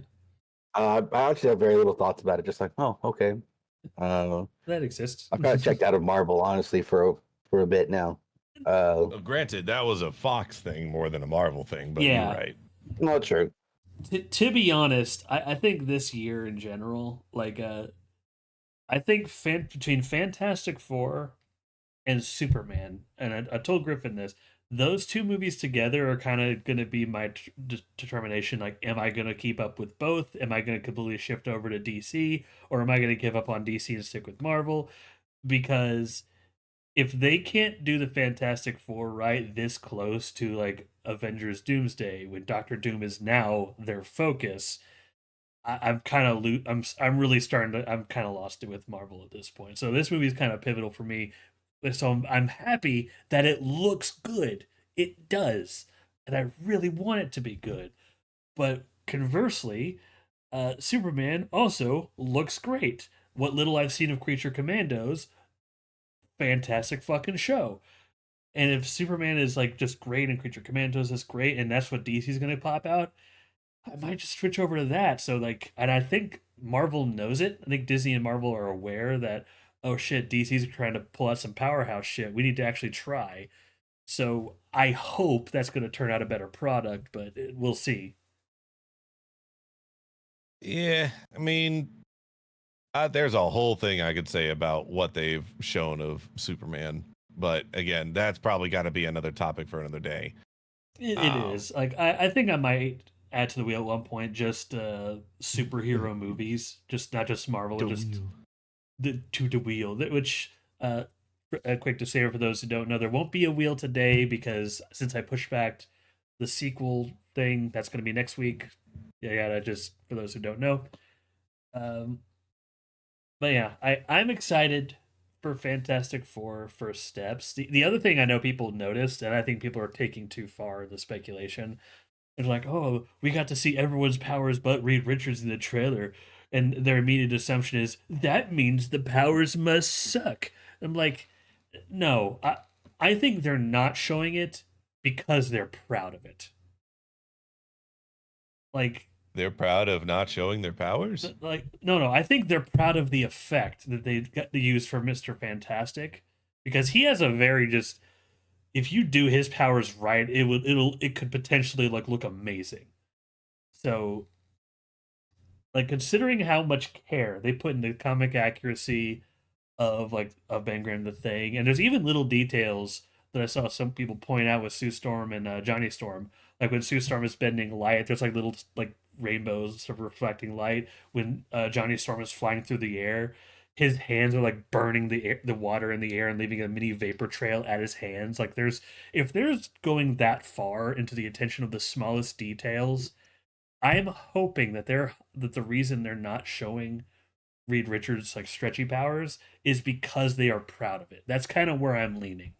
And I think people are saying like it must suck. It's going to be an ugly Sonic situation, are just naysaying and are just being super negative for no reason about this movie to me. I mean, yeah, people just can type in whatever they want freely with no repercussions, so they're free to have an opinion until the movie comes out. Yeah.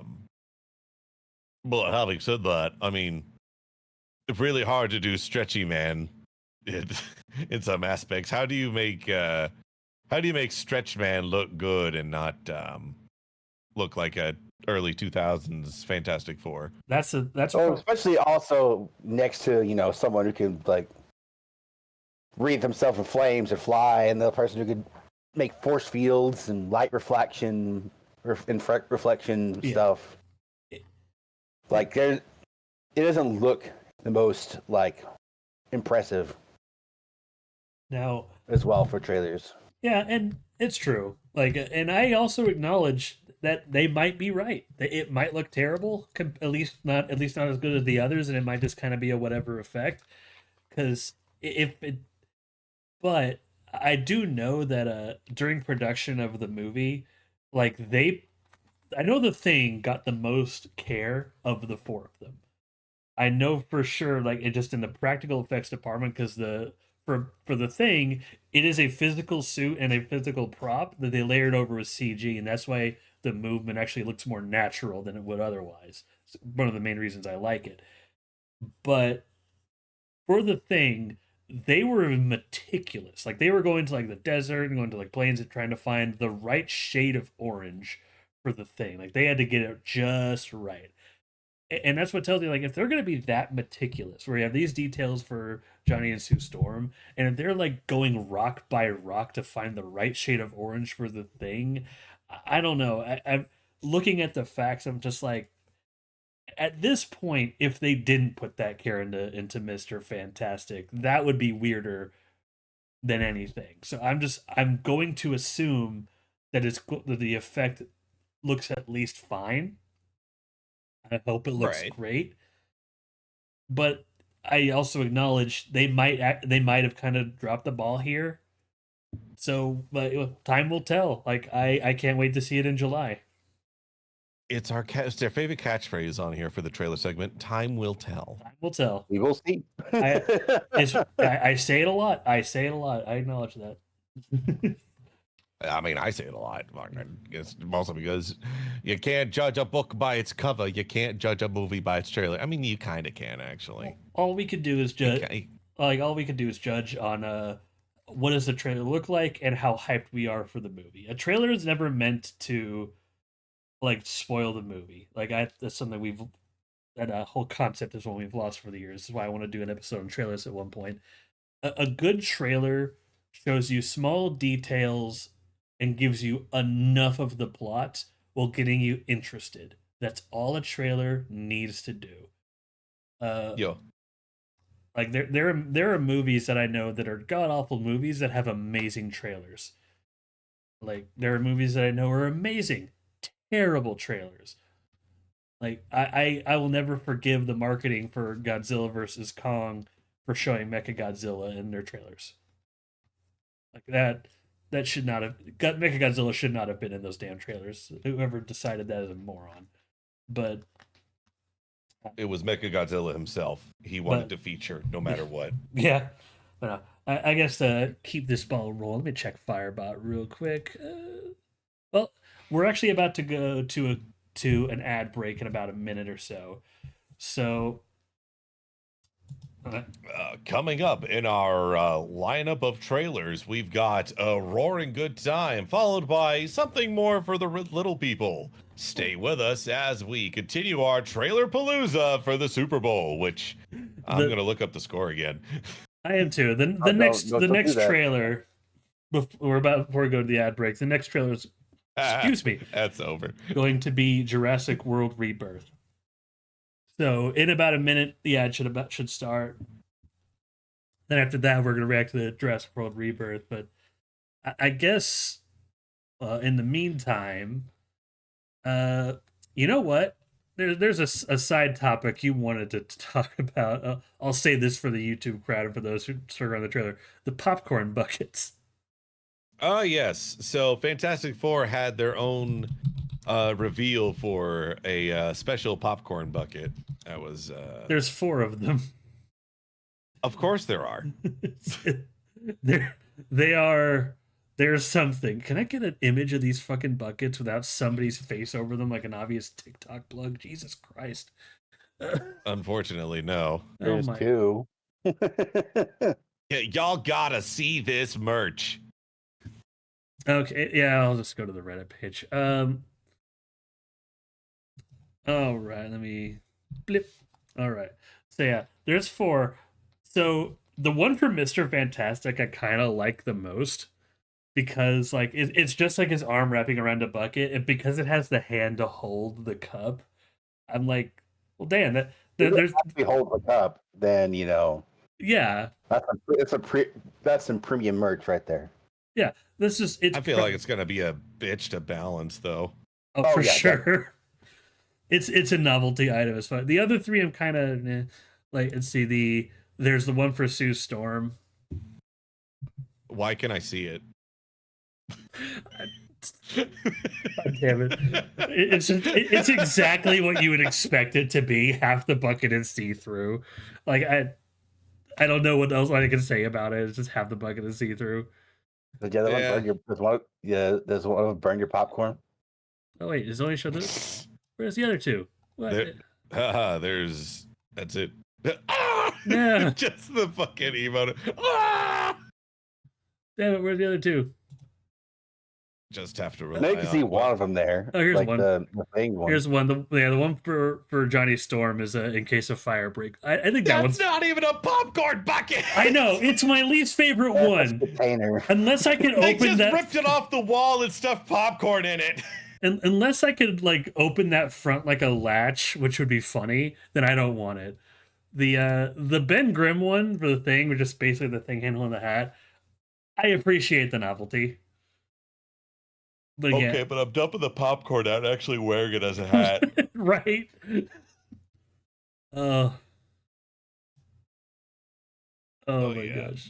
So far, points goes to Reed Richards' bucket for sheer versatility. Yeah, it has practical applications because like I would actually if I had a lot of popcorn, I would actually bring this to a movie theater so I could put popcorn in it, put a drink in there. Bada bing, bada boom. I don't have to share a cup holder with anybody. So yeah, that one's personal ranking is Reed Richards bucket, Invisible Woman bucket, 2nd place, 3rd place The Thing bucket, last place Fireman dumbass ripped a hole on the wall just to have a popcorn bucket. It's not even a bucket. Oh my god. It's so dumb. I'm sorry. No, you're good. You're good, dude. That's like the same. It just reminds me of when I go to the ballpark and I see these novelty drinking cups, but it's just like baseball bats filled with alcohol. It's like, you just stole that from a baseball player, didn't you? You drilled a hole in it and decided to sell it for $30. You son of a bitch. All right. Well, I guess to keep this Trailer-palooza going, the next trailer, now that ad break's over, is Jurassic World Rebirth.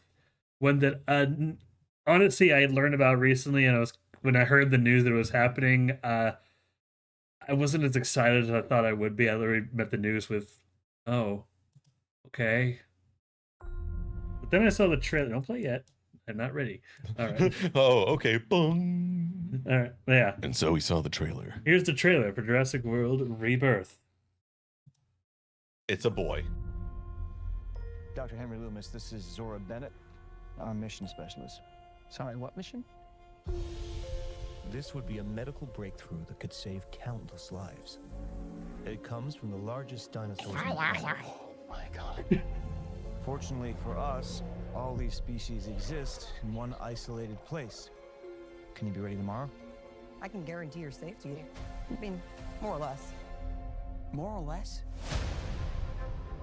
Oh, that guy's such a dork. He's your guy? We're the best at moving things and people in and out of places they shouldn't be. Move up towards Barbados. Avoid government. They've kind of control, typecast her but as the badass lady that can shoot good. Yeah. Did I miss time? one's The done with trailers? it. Are you watching the stream right now? Because, like, Yeah, I am. Island was the research Okay. facility for the original Jurassic I want to make Park. sure I'm going off of Firebot. I want to make sure everything was timed right. From the Yeah. 3 biggest dinosaurs. Do we have to get a sample from an egg? Egg. I suppose we could try and get it from the parent, but they're a flying carnivore the size of an F-16. Maybe we should make it quick.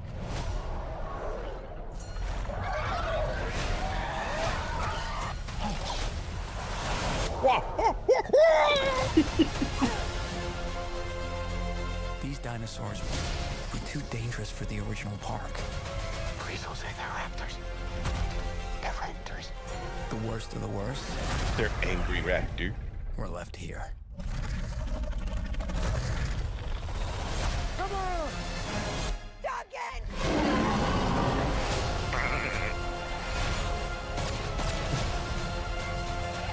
We put ourselves in a place we don't belong. Okay, so Survival is a long shot. I've seen 2 creatures that were too dangerous for the regular park. They're helping the most. That were in the regular park. Defend territory, stalk, Listen, hunt. don't worry about You that. just said is good.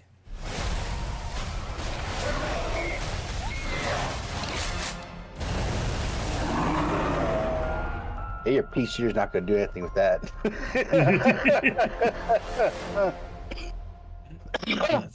But wait, that one was in the original park. Yes, we put the one that spits the black stuff in Newman's face in there as a joke.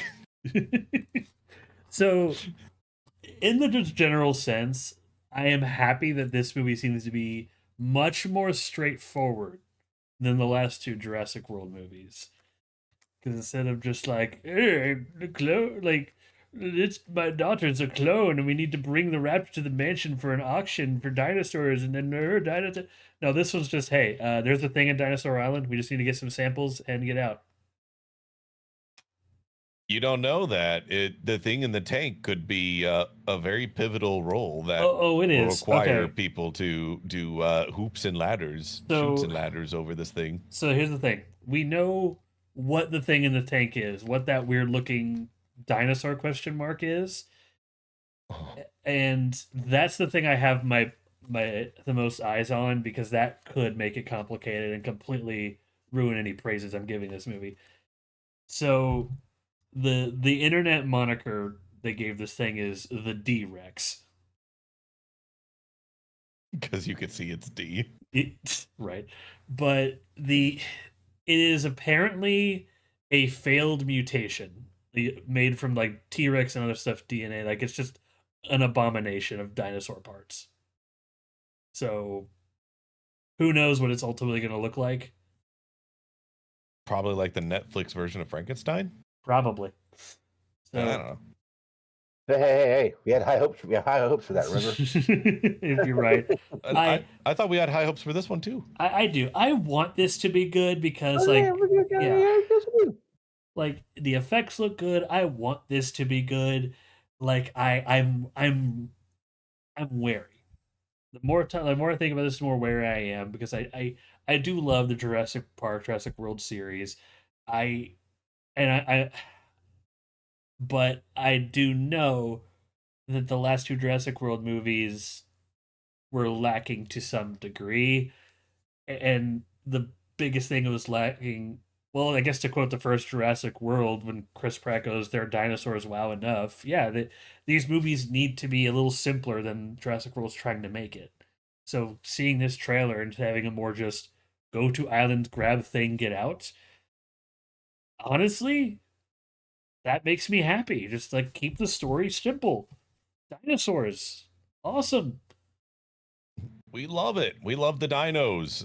It's a popcorn flip through and through. Yeah. Let me go get my Reed Richards bucket. We're not seeing Jurassic World for some deep enticing story. We're seeing it because dinosaurs and humans are interacting. Someone's gonna get it. Like someone's going to get got, and it's not going to be me. Pushes you into the T-Rex and runs off. Oh no. There is now. Y'all can see it on the thing. I can't see it yet. One of the Super Bowl TV spots. There was another spot for Jurassic World Rebirth that I haven't seen yet. That apparently shows more footage, or at least some other shots of like other dinosaurs, or potentially the D-Rex. I don't know. I only know what the internet is saying about it. It could just literally just be like 2 seconds of just you maybe see its eye or something. Who fucking knows? But that'll be included later on. But are y'all hyped for? I'm wary, but I'm willing. I'm probably gonna try and go see this one in theaters. What do y'all think? I'll be down. I'll watch it from a distance. From a distance, as you should for most movies. I don't know. I might skip out on it just mostly because the Jurassic cinematic universe is kind of lost its touch with me. This trailer, like, it's a fine trailer. It just doesn't really do anything new for me though, unfortunately. Mm-hmm. As someone not like too deep into the Jurassic World stuff, I'm just like, all right, cool, more dinos. It's gonna be fine. I think I'll probably end up watching it, probably like you were with other people, like just watching it with friends. If it's something that they choose out, but it's not gonna be my go-to. Right. Like, this could be something. Could be good to have a movie night. We'll see. Okay. The next trailer on my list is one. Let's go let y'all watch it. I have some very particular thoughts on this movie. No. You did not. Yeah, don't autoplay when I go to full screen. I need to. Okay. Anyway, I don't want to acknowledge that this movie exists. Can I put my headphones on and just let it play, and I'll come back to you. If y'all don't want to hate everything, you could skip this trailer. But I have some very particular thoughts. Let's watch the trailer for the new Smurfs movie. I'll put my headphones on. Hey everyone, I'm Rihanna, and I play Smurfette in the new Smurfs movie, and I can't wait for you all to see it this summer. So check out the new trailer right now. This summer, when we need a hero, look up. I think I just smurfed my pants. Please don't stop the music. In Smurf Village, every day is a party. Every Smurf has a job, like Grouchy. I ain't having a job. Influencer. Smash that subscribe button. And me, the coolest Smurf in the whole village. Yep, isn't it grand living in a place where nothing ever goes wrong? Oh no, something's wrong. Everyone, listen to me. Your lives are in terrible danger. Smurf Village isn't safe anymore. This July, Come on, we gotta rescue Papa. to save their world, Run away. Let's go. come to ours. Whoa, where are we? It's Paris. Get out of the way! Come on. I'm Papa Smurf's brother. You Smurfs don't know Smurf about Smurf. I can smurf that smurf up and have it delivered to your house. That sounds like a load of Smurf. Hey, stick a Smurf in it. They will face new I hate villains. that. This is the handiwork of the evil wizards Gargamel and his brother Rosambel. We're going to play a game called Let's Squish a Smurf Till All You Smurfs Are Squashed. That doesn't sound like a fun game. Team up with new allies. We're the International Neighborhood Watch Smurfs, Paris Division. And take adventure It's time for you to find out what a Smurf really is. to a whole new dimension. What's happening? Hang on! That was absolutely terrifying. I think I swallowed my gum. Smurfs. Food delivery for Rosmel the Wizard. So you can just order any kind of food from anywhere. Absolutely. Just make sure you tip the driver ahead of time or they'll lick everything. Party Habibi.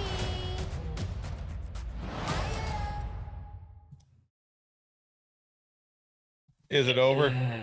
Yeah. I want a refund. We could have played that during the ad break, honestly.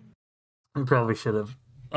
Okay. Should have. There was more advertising in that trailer than there was in the minute ad break, honestly. When I watched that trailer, my only as soon as they got to the real world, my only thought was, didn't we literally do this a few years ago?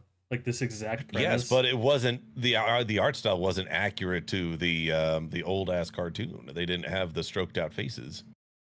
So that is okay. I want to try to focus on some of the positives. There were some scenes in this movie that I think, okay, that's the kind of funny. That's kind of clever.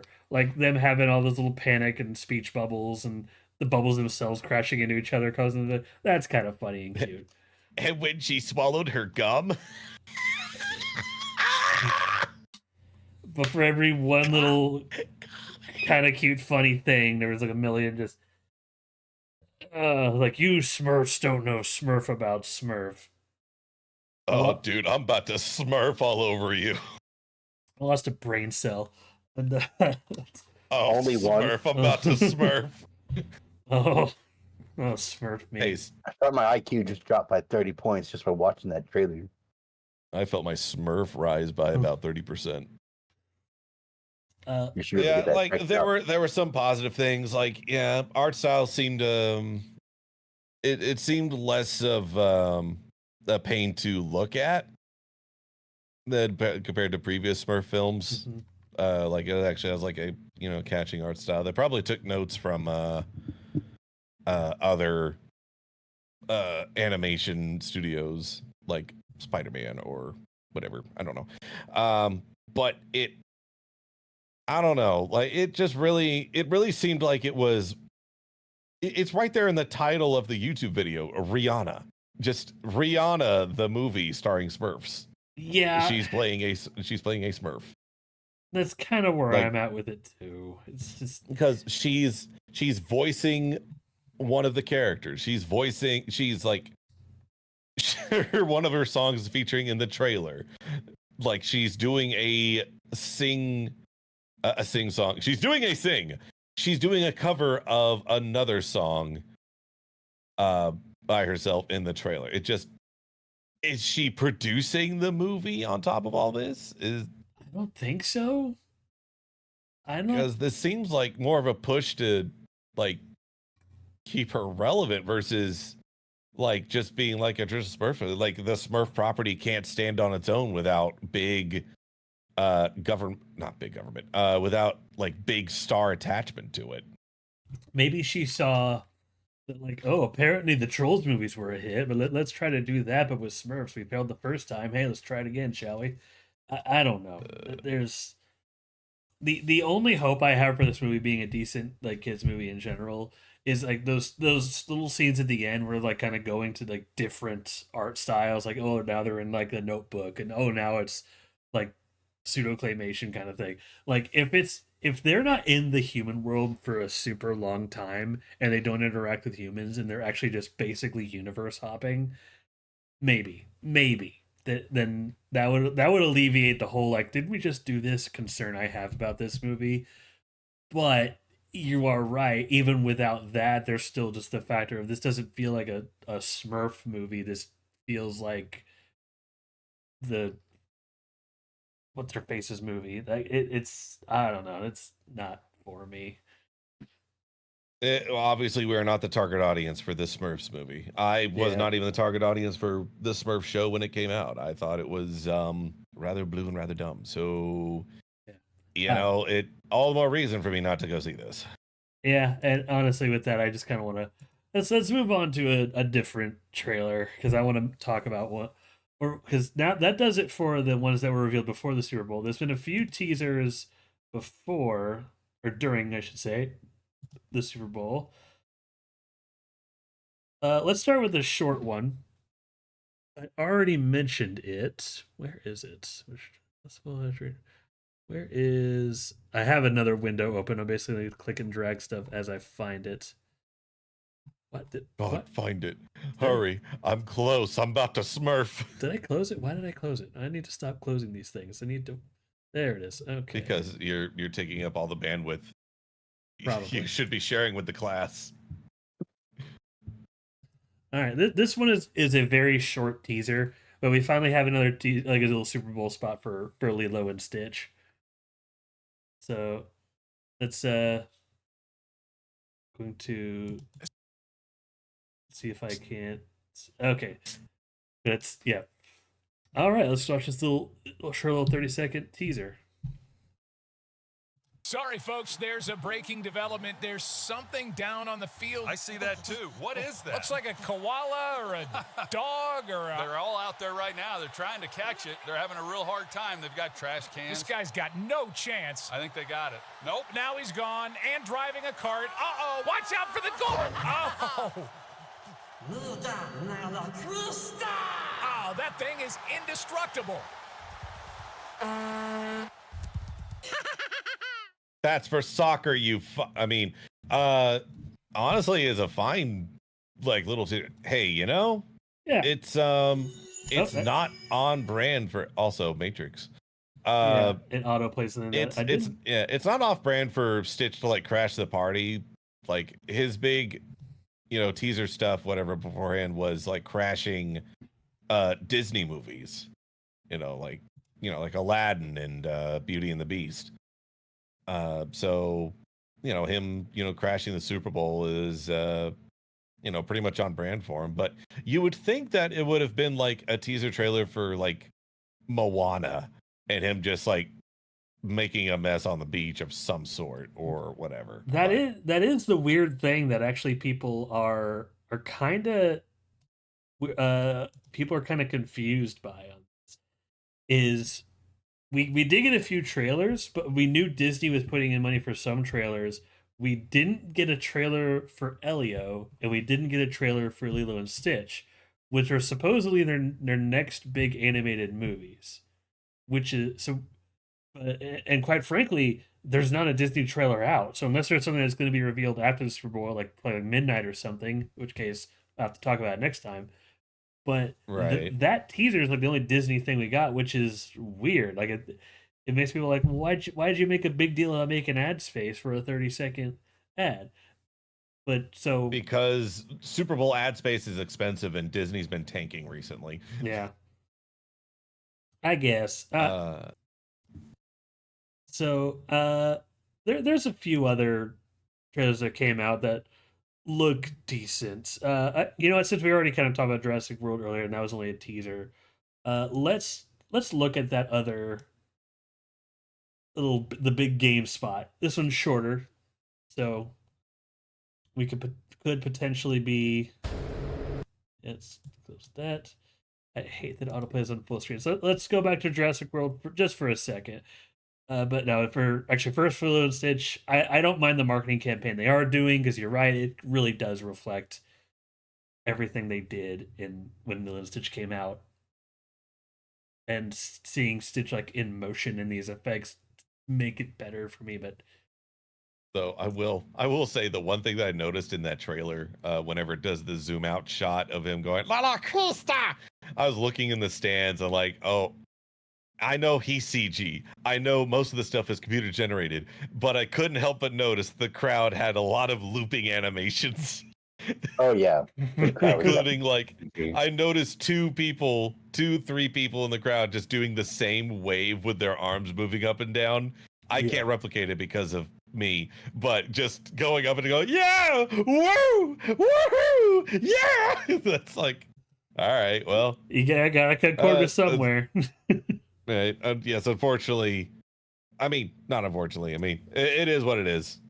Yeah. You know, Stitch was the main feature. I just found that to be a thing. Yeah, it was a cute little Anyway. teaser, but we'll talk if there's a trailer later. We'll talk about it there. But yeah, just to close off Jurassic World, let's watch this last little. This is the big spot teaser that was revealed literally an hour or two ago. He's your guy. We're the best at moving things and people in and out of places they shouldn't be. I hope this actually does show new stuff, or else I was lied to. Why's that? No one's dumb enough to go where we're going. This island He's was still the married. research facility for the original Jurassic Park. Please don't say they're raptors. So far, there's literally nothing new. The worst of the worst. We're left here.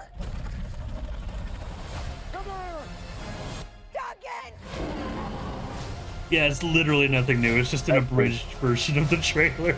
God damn it, I was lied to. I have a question, by the way. Why is there a child? Survival is a long I have no idea. That's a good question. Because child wanted to go with their parental figure, or the parental figure is like, my child goes with me because I can't hire a babysitter. That's okay. That's actually a little disappointing. I was told there was some new footage, and like man, The new footage is they retooled some of the CGI to make it a little bit less computer generated. Hope you're happy. I'm upsetty. Oh, stop being upsetty. It's dinosaurs. Eat your More of damn them. spaghetti. Eat your greens. Yeah. No, like I was hoping like just another like shot of some of the new dinosaurs or something, but like if anything, there was like a more extended shot of like the T-Rex just chopping at the kid or whoever that was in the water, I guess. But I don't mind like game theory and all those channels that do theory crafting and speculation. I speculate a fuck ton. Just ask Griffin and how I am around Pokemon and shit. But there's a point where you got to realize like maybe that's just we don't have to analyze every frame of every fucking trailer. And when you tell me there's like new footage of a dinosaur or something, I don't know. I would like to be more than half a fucking second. Like if that, because like that really did seem like an abridged version of the trailer. Nothing new. Well, yeah. They can't unveil much more. It'll ruin the rest of the very minimal plot that the movie has going for it. Okay, so those were the two disappointing ones. The rest of the stuff are trailers that do seemingly reveal more information. Just because I haven't watched one of them yet, but you know what? We're on a bit. Let's do some of the more kid movie friendly stuff first. Like we did Lilo and Stitch. We did Smurfs. All right, Y'all kid know- friendly. Got it. Daredevil, Born Again. No, this is a movie that's existing, I guess, but yeah. Waka Chaka. Wooga Chugga. Y'all like SpongeBob? Welcome to Bikini Bottom at the bottom of the ocean. All right, hold it right there. This is the beginning of my movie. Ever since I was a little boy, I've always dreamed of taking over the world. We will destroy you all. Little harsh. Who cares? Just watch. Your idea hasn't worked for 25 years. I thought we were partners in crime. Are you even listening to me? Of course I'm listening. I'd love some coffee. You're such a jerk. A few moments later. Plankton! I'm gonna do what you could never do. World domination! World domination? That's my thing! Which hemisphere should we invade first? Plankton! It is your fault! Karen turned into a monster! Let's get you two back together. I mean, Karens are monsters in general. I mean, Yes. help me understand Karen and our relationship. And save Bikini Bottom. I already faced death once today. Bring it on. Let's roll! Good luck, Green Jelly Bean Man! Karen, What? I love you! Destroy them all! Oh, she remembered my catchphrase. Don't touch anything without asking me first. Yes, sir. Hey, Plankton, can I touch this? Sorry, Plankton, I have to touch this. Woo! How about if I touch this one just with my pinky? That's carbonated. Handsome gas.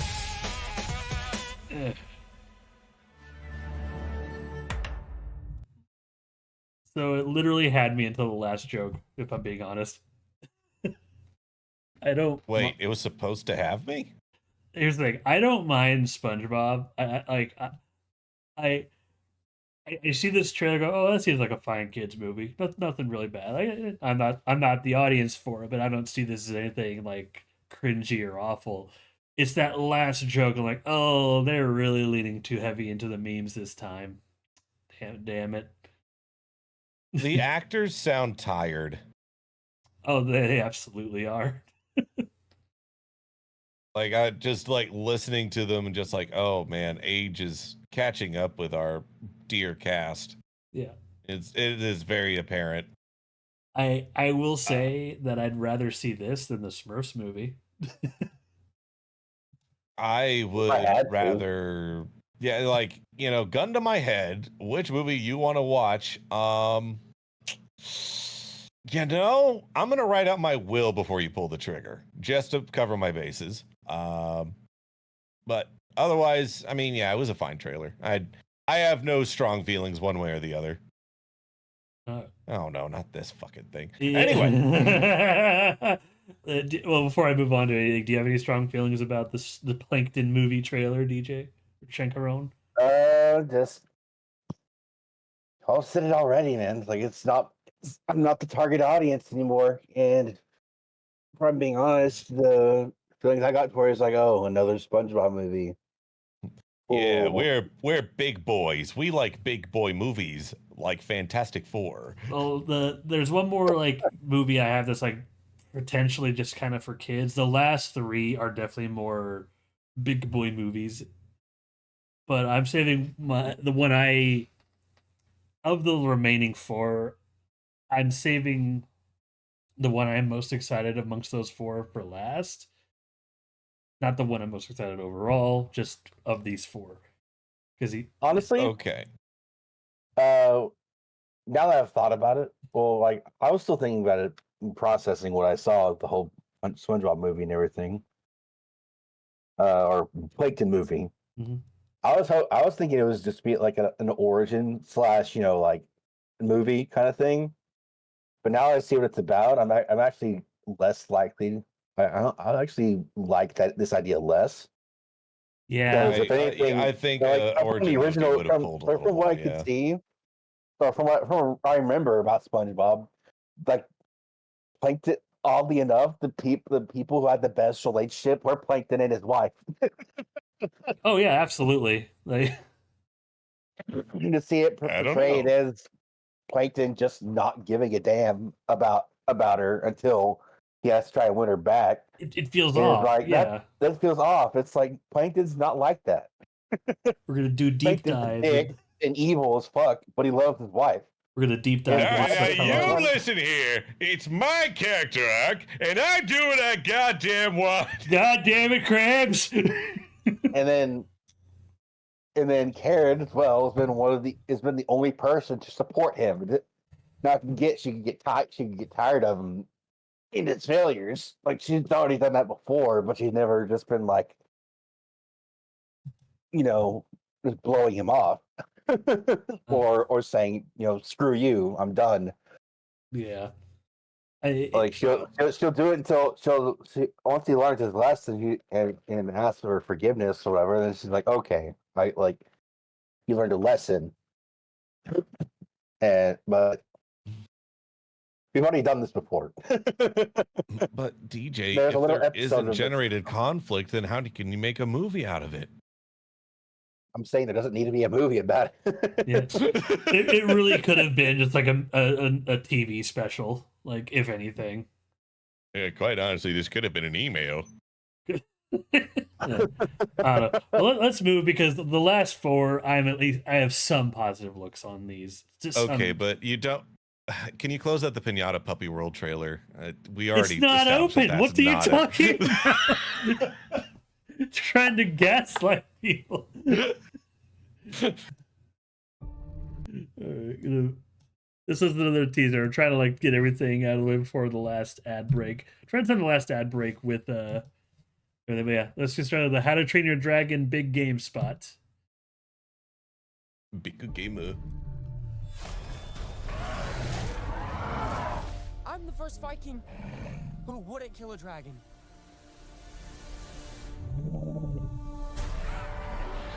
First to ride one, though.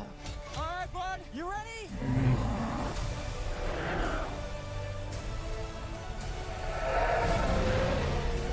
Come on!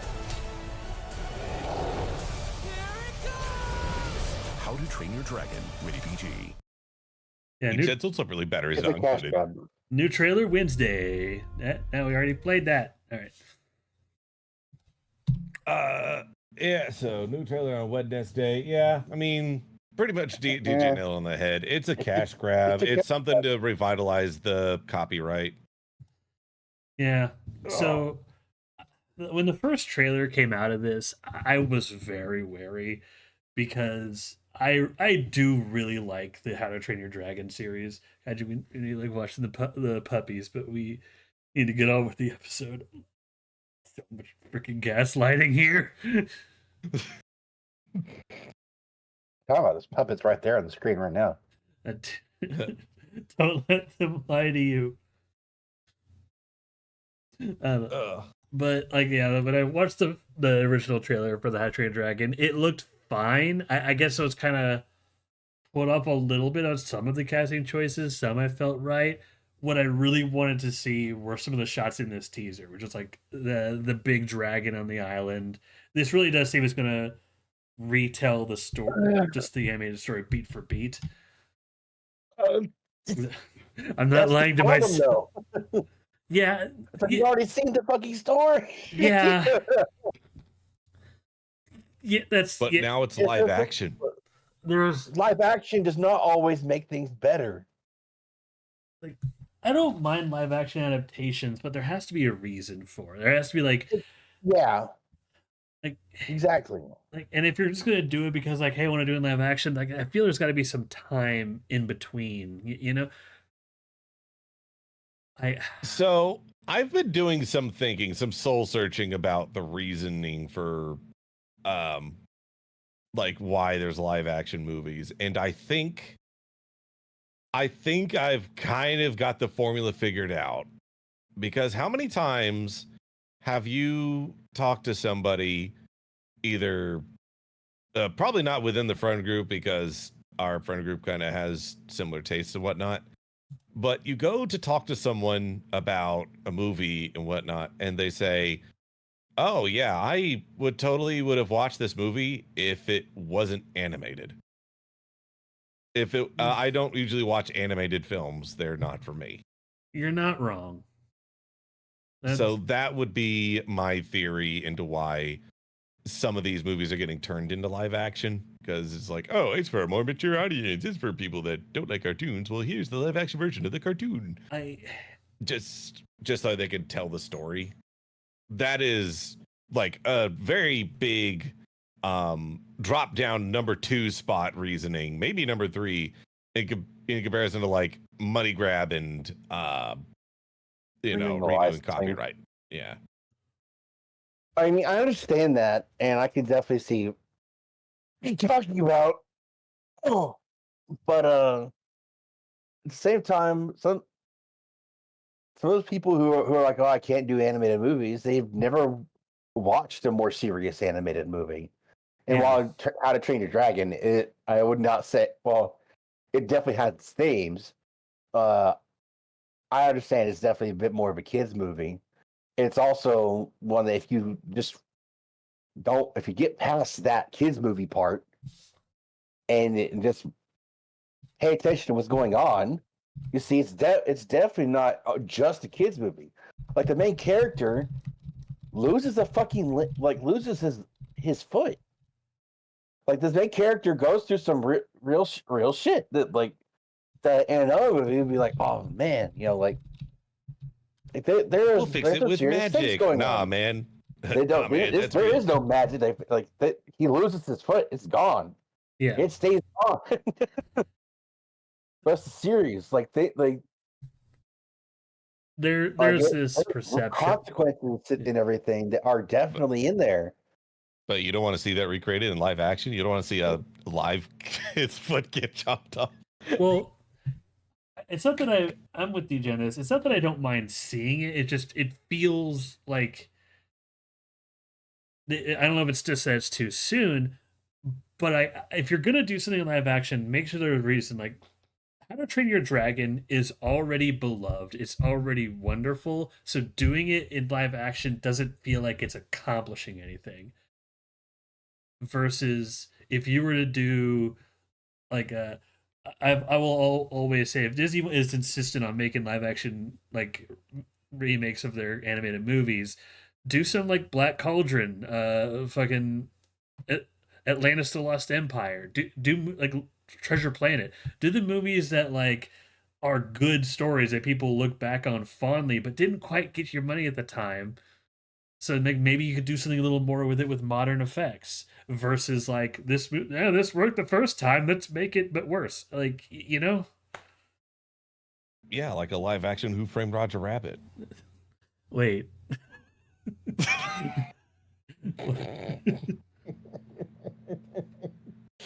Little bit of a brain twister for you. Is it just like everyone is live action, including instead of like Roger's just a guy in a rabbit suit who thinks he's a cartoon? Because that would be funny as hell. I keep seeing it's where everything's reversed. Like the Roger Rabbit's just a guy in a rabbit costume, while all the cartoon characters, are real people. All real people are cartoon characters. Okay, I keep seeing this copy pasta, like this just pitch people have for a new Muppet movie where it's just a Muppet Beauty and the Beast, where every character is a Muppet except the Beast is just a guy. That would be fucking hilarious. To me. And at the end, he turns into a Muppet himself. Yes. But that's what I'm saying. Like, if you're gonna do remakes of these movies, like do something new, do something like get something that didn't work before, and like enhance on it. Like, I want to say this movie doesn't look bad. Like the effects look good. Like it looks like, but it's never gonna get past this point to me where like, all right, it looks like it's supposed to. I'm not gonna say it looks good. I'm just gonna see it saying, yeah, it looks like it's supposed to. I want to see it do something different. Like they're just crippling themselves by just not like trying new things, I guess, is what I'm trying to say. Yeah, unfortunately, current Hollywood is not in the business of trying new things. We have to play it safe. We have to play it, jump on nostalgia the best chance that we get. Mm. So, How to Train Your Dragon is currently on the nostalgia chopping block. Yeah. Well, I guess to move on, we have another short teaser before 2 full trailers. This one also was dropped at the Super Bowl. I guess it's worth talking about just because it's important to some people. I mean, it looks fine. There's actors in it, I know. But yeah, let's get started with a trailer for a movie just called F1. No, F-U. Oh, wait a minute.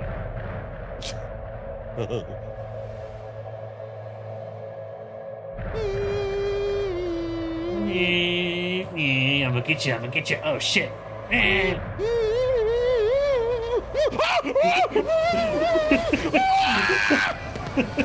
Hi, my name's Paul Walker. Not Paul Walker. Yeah, that's it. That's it. I don't know. Damn, the sound effects in that movie were fucking weird. I thought they were going like the muted quiet route, but then the fucking fly came into the microphone and just started fucking about.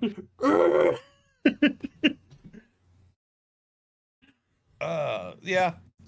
Seems like one of those stories. Yeah, dramatic story that echoes Talladega Nights, but in a very serious sense. It seems like one of the movies of all time. Yes. Which one is Ricky Bobby? I know the actors. Like from what I could tell, you have the dude who played like Negan in Walking Dead. He was in Rampage. I like him as an actor because he just chews the fucking scenery in every scene I've seen him in. So I think he's gonna do great. But me liking an actor to me isn't enough for me to care about a movie. You gotta love an actor. You gotta be in bed with them. Yeah. No, I just gotta love the concept. I'm glad this movie exists because I know there's a lot of people that are car guys. That's why Fast and the Furious got so damn popular. Mm-hmm. Yeah. I thought it was about family. That too. But family. I guess it just looks good. Not for me is kind of where I am at. Where are y'all at? I echo the sentiment. It's not for me. Seems like a good movie. I imagine that if I end up watching it at some point, it's gonna be like, oh, this is actually a really fucking good movie and tugs at the heartstrings, gets me all teary-eyed in some aspects, but I'm not gonna go searching for it. I'm not gonna go seeking out. Yeah. F1. F-U. Yeah. F-U. What about you, Chacaron? He's still processing. I totally blanked out. Yeah, so it really was one of the movies of all time. It's like, yep, that's a trailer. Next. Trailer, yeah. All right. I have no interest. Well, here's one that I am kind of. Yeah, I just keep saying like, oh yeah, this series exists, but yeah. A Mission Impossible 8 trailer.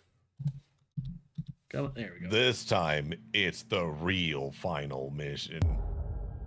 I hate this title. The Final Reckoning. Your mission, Super Bowl. should you choose to accept. Everything you were. Everything you've done. Has come to this. I need you to trust me. One last time.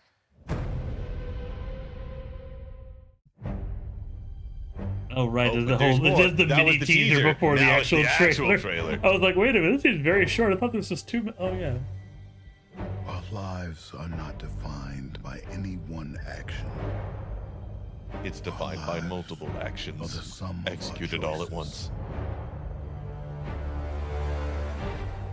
Everything you were. Running, Everything running, you've hiding, done falling, running, has knifing. come to this. When the need for certainty is absolute, and the odds are deemed impossible, the mission falls to him. Should he choose to accept? For every life you tried to save, you gambled millions more. And now the fate of every living soul on Earth is your responsibility. I'm going to flood the missiles. That's the pattern, isn't it?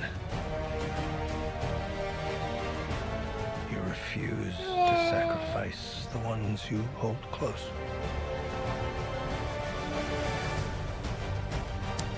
Well, that seems like a waste.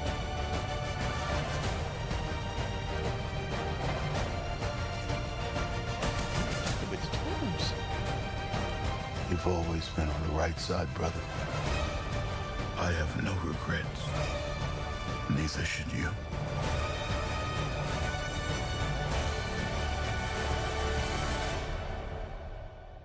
I need you to trust me. One last time. One last time. Again.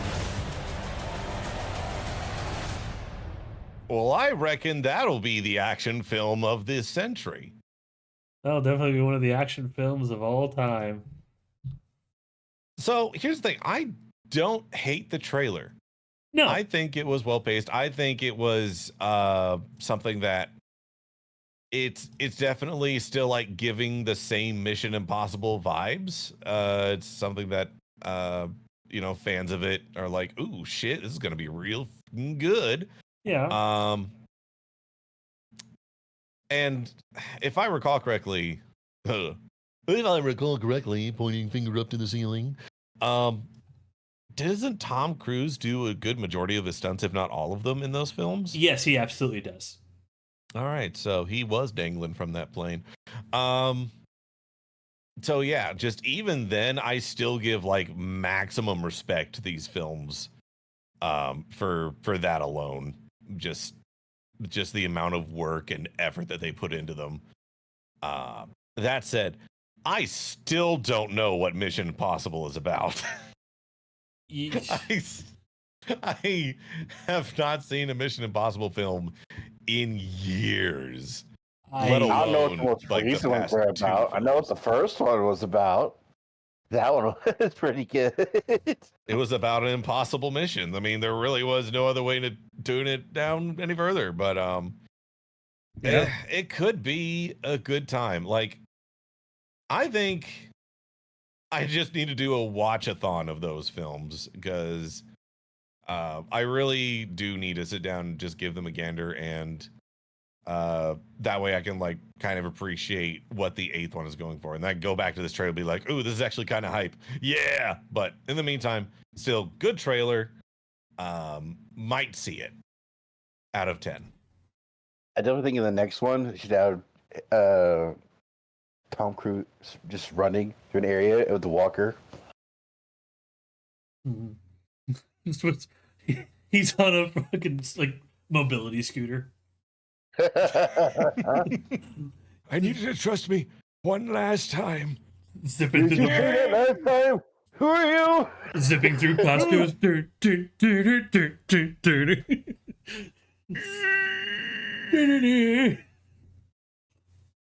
It's not even the background music. He's just singing it to himself.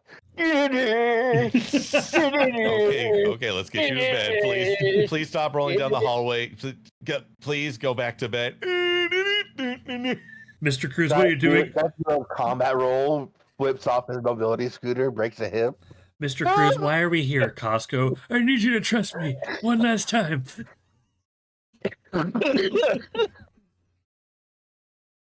Oh shit. I think I'm with you. I respect the crap out of these movies, specifically for like he does his own tons, and a lot of care is put into these scenarios. But I'm not like a super intense like action movie guy, so like I guess in some ways I feel for the whole Mission Impossible series like I feel about the F1 trailer. Looks good. I don't know if this is for me. Mm-hmm. So, but I do have much more respect for this because for the reasons you described. It's kind of where I'm at. Yeah. What about you, DJ? Did you blink out again? No, I did not blink out this time. Basically, well, I have to admit, the first time when it first came on, I saw it as like, oh, another one, huh? Making another one of these. But I actually agree with Michael in that the way they paced it and the way they're showing it, it does feel like they're trying to make this the final one. Yeah. Possibly. Yeah. Or maybe more like impossibly. It's impossible. The mission. Yeah, they could just be going like a John Wick route and being like, hey, as long as people are watching the movies, we'll keep making them. Yeah, I think that's very much what it is. I hope not, because I want them to do other stuff, but Hollywood. Yeah, wood of the holly. If nothing else, though, I can absolutely agree. The trailer, just in structure, was fantastic. Like, it was a I good do have to trailer. say, though, I was confused at times. I didn't know whether the thing they were showing is if this is all going to be in the same movie, or if it was just. I know some scenes were from the first movie. Yeah. I don't know about the others. Like there may have been more scenes from the other Mission Impossible movies. They just kept flashing in. Yeah, it's hard to verify too. I don't know because I haven't seen all of them. Right. And so I don't know if they were showing everything by showing nothing, or showing nothing by showing everything, or if they were just like, we're gonna put it all into this. Having all this happen in this one movie, which, if that's the case, I have very little hopes for it being good, because you can't put too much in a movie. Right. We'll ultimately see. The reviews are going to come out. Like it'll probably be nominated for best practical effects because Tom Cruise is hanging from a plane for the upteenth time. But I mean, I talk shit, but it is impressive that he's doing his own stunts. Right. Oh, yeah. You won't catch me jumping off a plane. Fuck. Yeah. Same. But I guess the last trailer, so I keep refreshing a page and looking up Super Bowl trailers. This really does seem to be the last one. Refresh one more time to confirm. Nothing else new came out. That's a video game. That's from 3 years ago. Yeah, no, this seems to be the last one. We got another full trailer for the next Marvel movie, aside from Fantastic Four, the Thunderbolts, which does reveal new information about like what the general plot is. They didn't make it to the playoffs. It's Super Bowl related. It's funny. You're the funny guy. You're the funny guy. I'm gonna turn on the trailer now. That's the accent we're going for with Thunderbolts. Yes. Let's talk facts. The Avengers are not coming. Are they not?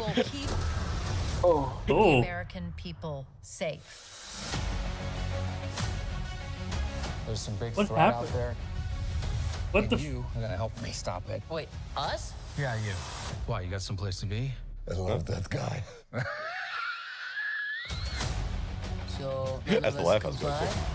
So what, we all just punch and You shoot? funny guy. I can't think of a worse group of people trying to work together. Look, me! John, stop! Where are you?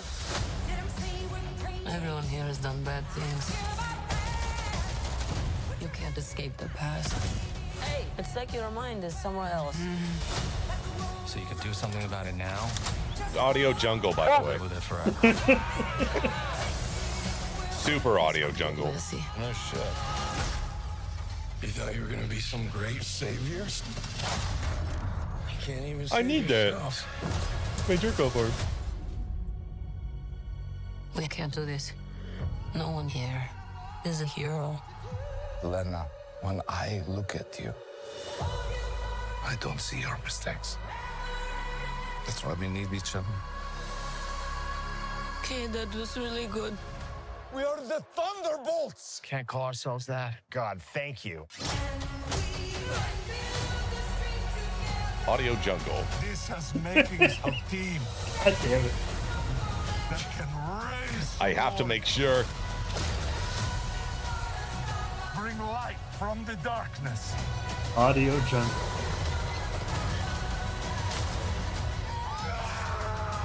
This team can be the heroes on the Wheaties box On the Wheaties box. with a little giddy toy.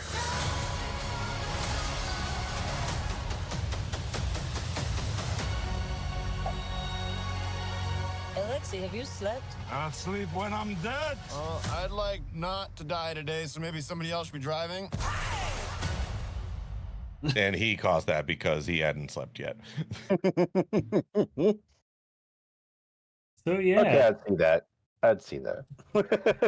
that's coming out in May. Okay, I like the new shots. Apparently, there is like very much a big villain they're gonna fight.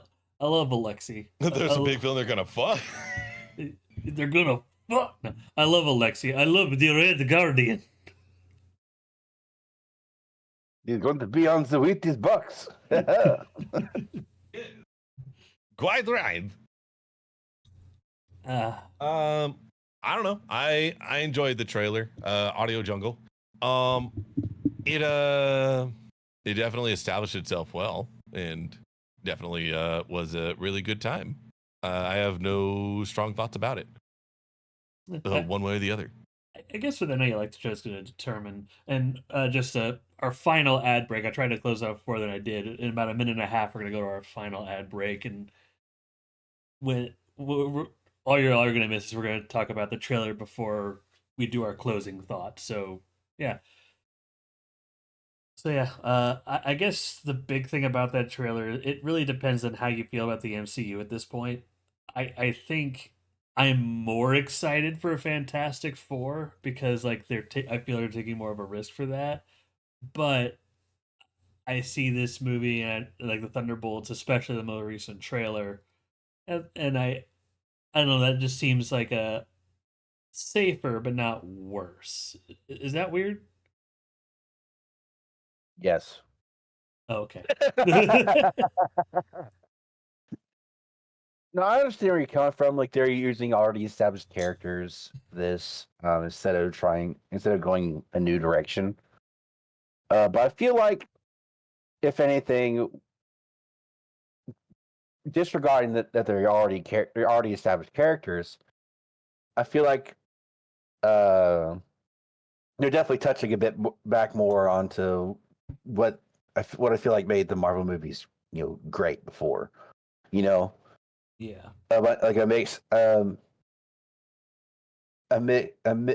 mixed mash bunch of characters coming together to try and achieve something, and through their own, at least for the Marvel movies that I really enjoyed it. Like it's through the struggles and everything that they discover a team / connect with each other and all that stuff. Yeah. I don't feel like I'm bringing that across very well, but do you know what I mean? Yeah, I know. I get you understand what I mean? Like this feels like a step back from the grand scale. We're making big moves, shaking up the universe with our plans, kind of thing, and just bringing it back to the home front, both on a character note as well as on a threat note. Yeah. Hey, we're gonna make our own team with blackjack and hookers. Oh shit! There's somebody attacking the city. I suppose we should do something about that, huh? We don't have people who can throw an entire damn building at the problem anymore. We have people who can on a good day pick up a car or deflect a car and shit. But we don't. Yeah. I like that they're scaling it down more. Right. So I honestly like this a bit more than. You'd sooner see this than you would Fantastic Four because it's a more compact story. Yes. Though I'm not opposed to Fantastic Four. It's just Fantastic Four. It never really attracted me, and I mean, I'd watch it if I was invited to see it, but I apologize for cutting in. I need to dip out for the remainder of the podcast. I apologize for this. Something has come up on my end. Y'all have a good rest of the time. No problem. And I will see y'all later. Have a good one. No problem. All right, catch you later, broski. Yeah. Well, he actually ended at the right time because that was the last trailer to watch. of the trailers, I wish I could have asked Butch this. Well, I'll get his word on it later. What trailer were you most excited to see? Or well, of the trailers that we watched, which movie are you most excited for? Mm,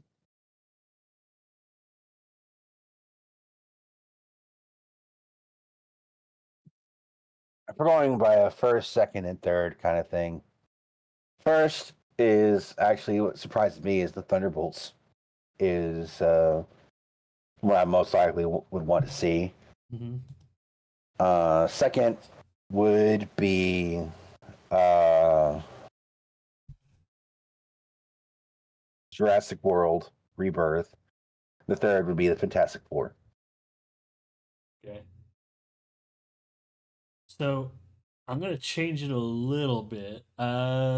My first is Fantastic Four, and it is just because, like, I have this deep desire. I really want this to be good because I do like the MCU. I know they've been in a downtick, and I just like cross my fingers. God, I hope this is good.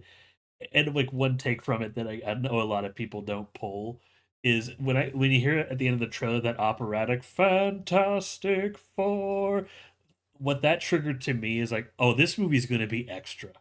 Like not just extra in terms of drama, but like it's just going to be extra. And like I am here for just extra bullshit. But I'm here for that. Second to me, I agree, is Jurassic World because the same reason you're hyped for Thunderbolts is why I'm hyped for the new Jurassic World. This seems like it's going back to basics, and it's a more simpler, streamlined story compared to the more recent films in the franchise. At least the trailer is making it seem that way. Everything with the mutant dino, we'll see where that pans out. I'm definitely going to see all everything in my top three. I'm definitely going to see in theaters. But yeah, Fantastic Four, Jurassic World. My third's a tie between Thunderbolts and Sinner. Mm. And oh yeah, because Sinner kind of like I didn't know about Sinner until like literally like last night, but I watched the trailer. I'm like, damn, this actually looks really good. Like it's not my usual wheelhouse. As despite me being the monster guy, like straight up horror movies, I'm not the biggest fan of. I don't hate them. They're just kind of damn it doesn't. I've made it home and have consumed the trailers. Excellent. We are literally at the end. We're talking about which one we're hyped the most for.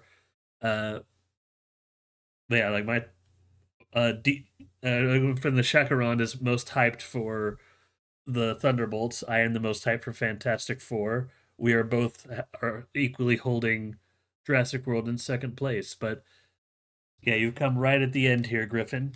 You've missed a lot. This really was a fun one. It's a longer one, but God, this was a fun episode. We talked about you a bunch, doxed you a few times, it was great. We talked about a lot of things, like Jake Gyllenhaal having sex with the Loch Ness ghost. Like, that's allergic to water. Mm-hmm. We talked about a bunch of teenagers throwing balls at each other. There's and others, yeah. Mm-hmm. And no, you're not going to get more context on that. And a rubber hose. Oh, the rubber hose, yeah. You're all of this is true. You're just not going to get context. You're going to have to watch it on YouTube. Because you kept watching puppies and then denying it. Stop freaking gaslighting. There was no puppies. Yeah, it wasn't puppies. It was puppets. Get it right. The game's called Pinata Puppies, and I'm not doing myself any favors here. But stop gaslighting. Hey man, I was trying to look out for you there, but you just had to throw my goodwill under the bus. It's okay. Go ahead, man. I did. I'm gonna put the Pinata Puppies trailer in the fucking playlist I make for this episode. I'm gonna gaslight myself. I'm not even gonna watch it. I'm not even gonna watch the trailer. I'm just gonna put it there. I'm gonna gaslight myself. But Griffin, yeah, you're gonna have to watch the first part of this. But yeah, we watched the Super Bowl trailer. Some of it kind of lackluster. Honestly, if I'm glad that I put in the trailers that came out before, like Sinner and Fantastic Four and all that stuff included. Because if I just did the Super Bowl spots, this would have probably ended about an hour and a half ago. Because there wasn't a lot. Despite the Super Bowl usually being like ripe for big trailers, I think the biggest ones were Mission Impossible and the new Thunderbolts trailer, which is weird, you know? Definitely. I don't know. Maybe people are starting to get like tired of paying an exorbitant amount of money for a Super Bowl trailer, which is fair. But yeah, I wish I could have thanked him before he had to do like literally before he showed up. Griffin Butcherson left unexpectedly. But yeah, I'd like to thank you and Butch for showing up for this react to some trailers. This was fun. I'm not gonna do this format all the time. Next week is going to be a back to norm kind of thing where we're actually going to have our actual sequel episode. No wheel today because I pushed back the sequel episode. But I want to do more things like this where I set up a reaction kind of thing and watch a few like teasers or trailers or something. I've set up a theater environment for my podcast. I want to use it. Today was almost a test where I tested a timed ad space where I had basically like a minute of ads every hour where I could control the ad flow and know when to do like talk about random nonsense. And then all of the images are reversed because to minimize monetization and just kind of like test the waters a bit. I'm going to let that kind of sit on YouTube for a while before I decide how much I want to do this again. But yeah, again, thank you for showing up, Shakaron. Next week, or not next week, but 2 weeks from now, we'll have our podcast on movie sequels. And you got any closing thoughts for the beautiful people? Marilyn Manson. And that's it.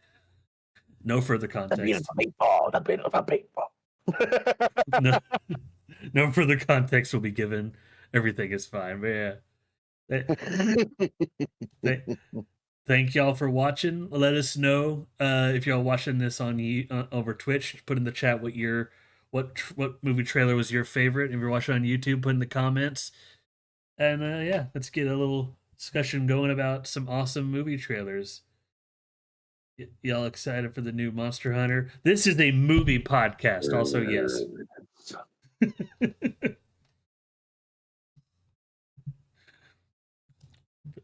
But yes, we are. I know. Shakaron is just frothing at the mouth, waiting for Monster Hunter Rise. But yeah, that's a topic for a different podcast. Monster Hunter Wilds, sir. Rise is already out, and I already have it. Yeah. Monster Hunter Wise, yeah. But I'll end you. They buffed I'll do you. I did the Butcherson. Wait, hold on. Is that why he didn't have any arms or legs? Oh no. No comment. So I'm gonna go try to get out of the theater before this winged pterodactyl tears me limb from limb like he did Butcherson. Y'all have a great day. Yeah. Yo, you're Sam. Oh, no. Ah!